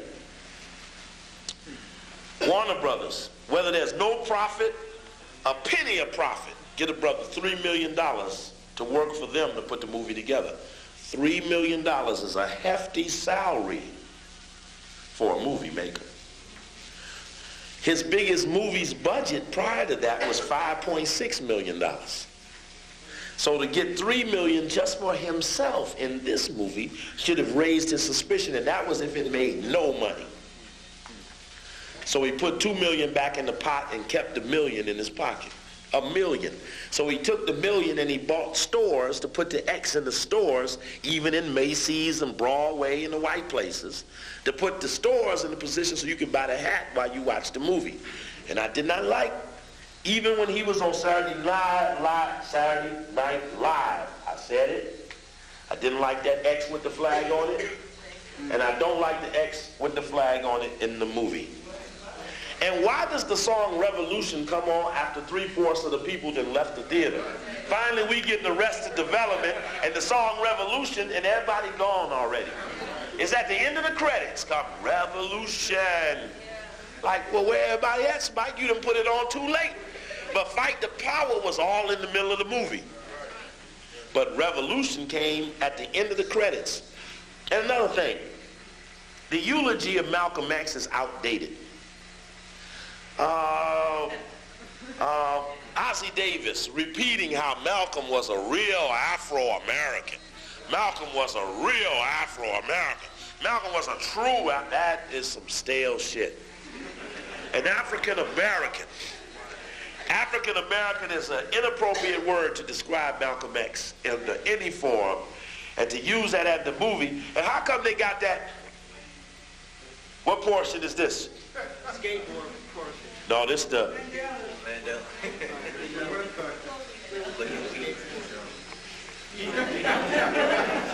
That's my Mandela imitation. It's the black fist at half mast. Yeah. Now. See, what about Mandela not wanting to say the words by any means necessary, being too volatile for his country? He didn't say that? He wouldn't say that? He couldn't say by any means necessary because it was too volatile for South Africa. He said that he wouldn't say it? He said it in the premiere article. It's in the premiere article? Yeah. All right. And why did they put, and Sister Kathy Hughes, the owner of the black station in D.C., brought this up. Why did they take Malcolm X and put him in a classroom with a bunch of children? Mandela, put him in the classroom with the children to make him look frail and ineffective. He's standing there in a little dashiki, looking all frail on a chalkboard, And the little children are just props. They don't even know why they're in the room. Why didn't they show Mandela at the LA Coliseum with the 80,000 people jammed in the audience, and you see Mandela at the stage with the people all around him, and then run his words over the screen of all the people at his feet? Why run him like a prop standing on the wall, looking real? He just looked impotent. And he'd been acting pretty impotent, but to put it at the end of the Malcolm movie was very distorted. I didn't like the fact, the way they interjected him and the persona that he had in the movie. It seemed to contradict other things. Is there anything anybody would like to make sure is in the record about the movie? Like I say, my little portion of this is still information. There's more that we're on to that needs to be gotten into the record. Sister, you want to say something?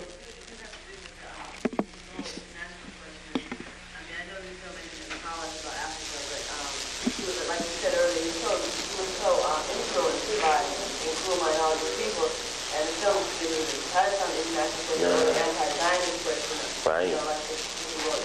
Say he ran out of time, but he had an hour and 20 minutes for the white woman. Yeah, that was real bad. Question.